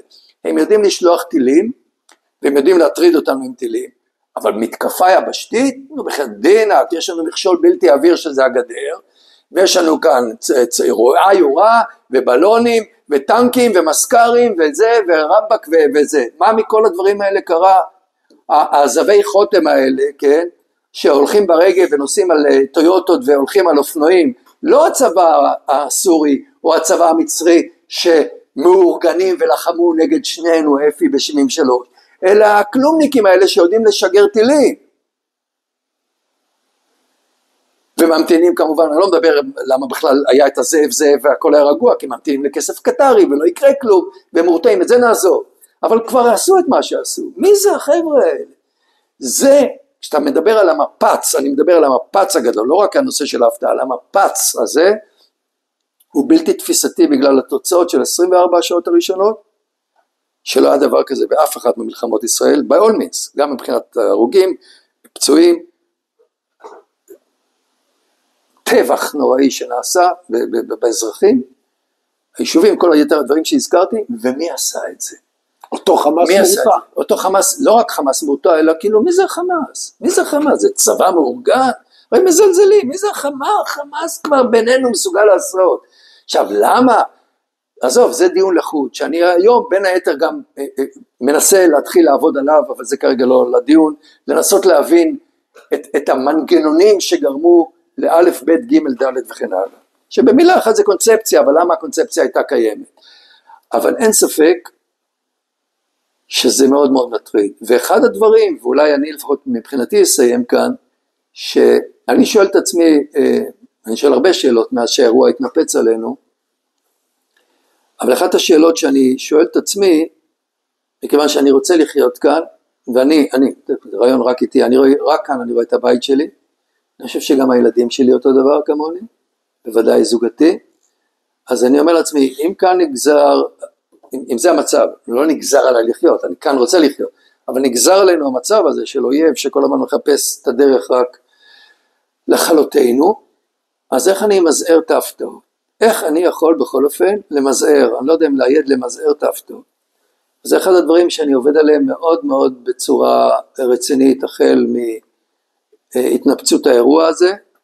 התחלתי עם זה, אני אמרתי בסיפור, בספר שנקרא פתאום הייתה מלחמה, אבל עכשיו אני לוקח את זה יותר עמוק, ואני משתדל, פה הרצאות, שם דיונים, פה דברים עם עצמי ובמקומות אחרים, והלוואי, אני כבר לא כך מאמין בזה, כי איך אני אומר לעצמי, אולי זה בעיקר בשביל עצמך, כי הרי עובדה שבסוף הקונספציה תנצח את הכל, ואנשים מאמינים רק במה שהם רוצים להאמין, אבל אם זה השני פני שלי, זה שהדיון הפנימי שאני עושה עם עצמי, על איך אפשר למזער הפתעות, וההנגשה שלו בהרצאות ובדיונים, לכל מיני פורומים, תתרום משהו, ותדאג לכך שבמלחמה הבאה שאמורה להתנפץ אלינו לא תקרה, כי נדע אותה מראש, ואם היא תקרה, התוצאות שלה יהיו פחות חמורות, מכיוון שכן נדע להתארגן, ראה חוסר ההתארגנות, אז הרווחנו. אבירם, לפני שאנחנו מסיימים, כתבת עוד ספר, במאי 23, נכון. ששמו הרוב טוב, תודה. האם עדיין הרוב טוב? לא יודע. אני מקווה שכן, אני רוצה להאמין שכן, שלמרות הכל ואף על פי כן, הנה אני משתמש עכשיו בשם של הספר שלי, אז תראה, אנחנו קמים בבוקר, ואנחנו מצליחים לחיות ולאכול ולהתפרנס ולטייל, והנה אתה בא לבקר אותי ואני מבקר חברים, ויוצאים לחוץ לארץ כשרוצים, ועובדים בעבודות, והדברים לכאורה לפחות, זה לא שבבת אחת, זה לא השואה שבבת אחת היהודים נלקחו מבתיהם, וכך וכך שנים חלפו כאן. חווינו אירוע מאוד מאוד קשה, מאוד משמעותי, מאוד בלתי נתפס, צריך לתחקר אותו עד הסוף, אפרופו ועדת חקירה ממלכתית, שהחברים לא נותנים לה לצאת אל הפועל, שזה גם מרתיח בפני עצמו, ונעזוב את זה כרגע, שהיא נדרשת מאוד מאוד, ותראה, הספר הזה יצא לפני האירוע, אתה אמרת במאי 23. מה זה אמרתי? שם הוא כן, יצא. כן, כן. זה הסוג של הבטחה שעשיתי לעצמי, לפני האירוע שעשיתי לעצמי סוג של הבטחה, פירעון שטר, שאחרי שיצא פתאום את המלחמה אמרתי די, מספיק ודי לי להתעסק עם מלחמות, עשיתי כבר 6 ספרים וכן הלאה, ולא מתעסק יותר עם הדברים האלה, והרוב טוב תודה זה התוצאה של ההחלטה. תוצאה של ההחלטה שאני עושה משהו אחר, ואני הולך למקום שעשה לי הכי הכי טוב, שזה בעיקר ההשתתויות שלי, הטיפשויות שלי, והטיולים שלי בעיקר מדבר, וכתבתי ספר עם 37 סיפורים קצרים. אפשר לראות באיזה סוג של, זה לא אוטוביוגרפיה, ממש לא כתוב, אבל דברים שאני חוויתי, אז זה סוג של, שאני חוויתי עם חברים או לבד, ואני ניסיתי באיזשהו מקום לחפש את, איך אני אגדיר את זה, את פיסת השלווה עם הספר הזה, והמנוחה בין התלמים של המציאות היומיומית הסוערת, וקיוויתי שהספר הזה עם ה-37 סיפורים, הוא באיזשהו מקום לא ידבר יותר על מחלוקות, כי היו מחלוקות כבר להזכירך לפני המלחמה, ולא ידבר על ריבים, ולא ידבר על שום דבר אחר, הוא יזכיר שיש חיים מעבר לפינה, חיים טובים, הושט היד וגבה, מה שנקרא, בקטע הזה, ובאיזשהו מקום, זה ספר שמאוד קיוויתי, הוא גם לי עשה את זה, טרום האירוע אוקטובר 23, שמחת תורה, קיוויתי שהספר הזה יצליח באיזשהו מקום, אפילו חלקי, לגרש קצת את מצב רוח הקודר, שתפס בקטנה, שתפס אותנו, את כל העם הזה, עוד טרום האירוע, אם אתה זוכר כל המחלוקות שהיו כאן, ולחבר, אתה יודע, לדברים היפים, החיוביים, שמעלים בעיקר חיוך, ועושים כזה טוב בנשמה. ואני מאוד אהבתי, מכל הספרים שכתבתי, דרך אגב, עד היום כתבתי 20 ספרים סך הכל, אז מה-20 ספרים שכתבתי, אם אני מדבר על החוויה שעשתה לי טוב בכתיבה, ממש טוב, בלי שום דבר מהצדדים, לא עניין של חשוב, זה טוב, זה ספר הילדים שהזכרנו קודם, והספר הזה של הסיפורים הקצרים שכתבתי אותו, אני עדיין מאוד אוהב אותו, אני עדיין מקווה שהספר הזה, הרוב טוב תודה, כמו שאמרת, שגם השם שלו עדיין תקף, וגם הסיפורים שלו אולי יצליחו, אתה יודע, כל אחד מחפש באיזשהו מקום את האסקפיזם שלו, אז אולי יצליחו לעשות קצת טוב, יותר טוב, לאנשים בתקופה המאוד קשה ומאוד סוערת, לדאבוננו אנחנו כולנו חווים, שוב, החל משמחת תורה 23. ייכתב ספר על ידך על שמחת תורה 23? לא יודע. מוקדם מדי. מוקדם מדי, כן, לא יודע.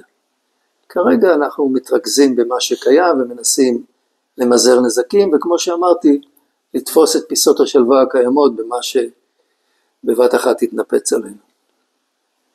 ידידי אבירם, אני רוצה לסכם טיפה את הרעיון הזה, להגיד לך שאני עצמי הופתעתי מהפתיחות שלך, ומהרצון שלך לספר. אני אגלה שבשיחה מקדימה, אמרת מה יש לי לספר, מה יש לי להגיד, זה לא בראש שלי. ויצא רעיון לדעתי מרתק, ואני רוצה להודות לך על זה. תודה שנתת לי באמת את הבמה, ונכון, זה מראה שוב שאני טועה, חשבתי שאין לי מה לומר, אבל זה גם הרבה בזכותך, אתה ממזר, משכת אותי פנימה, וכן, ולא עמדתי בפיתוי ונהניתי, תודה אפי. תודה לך.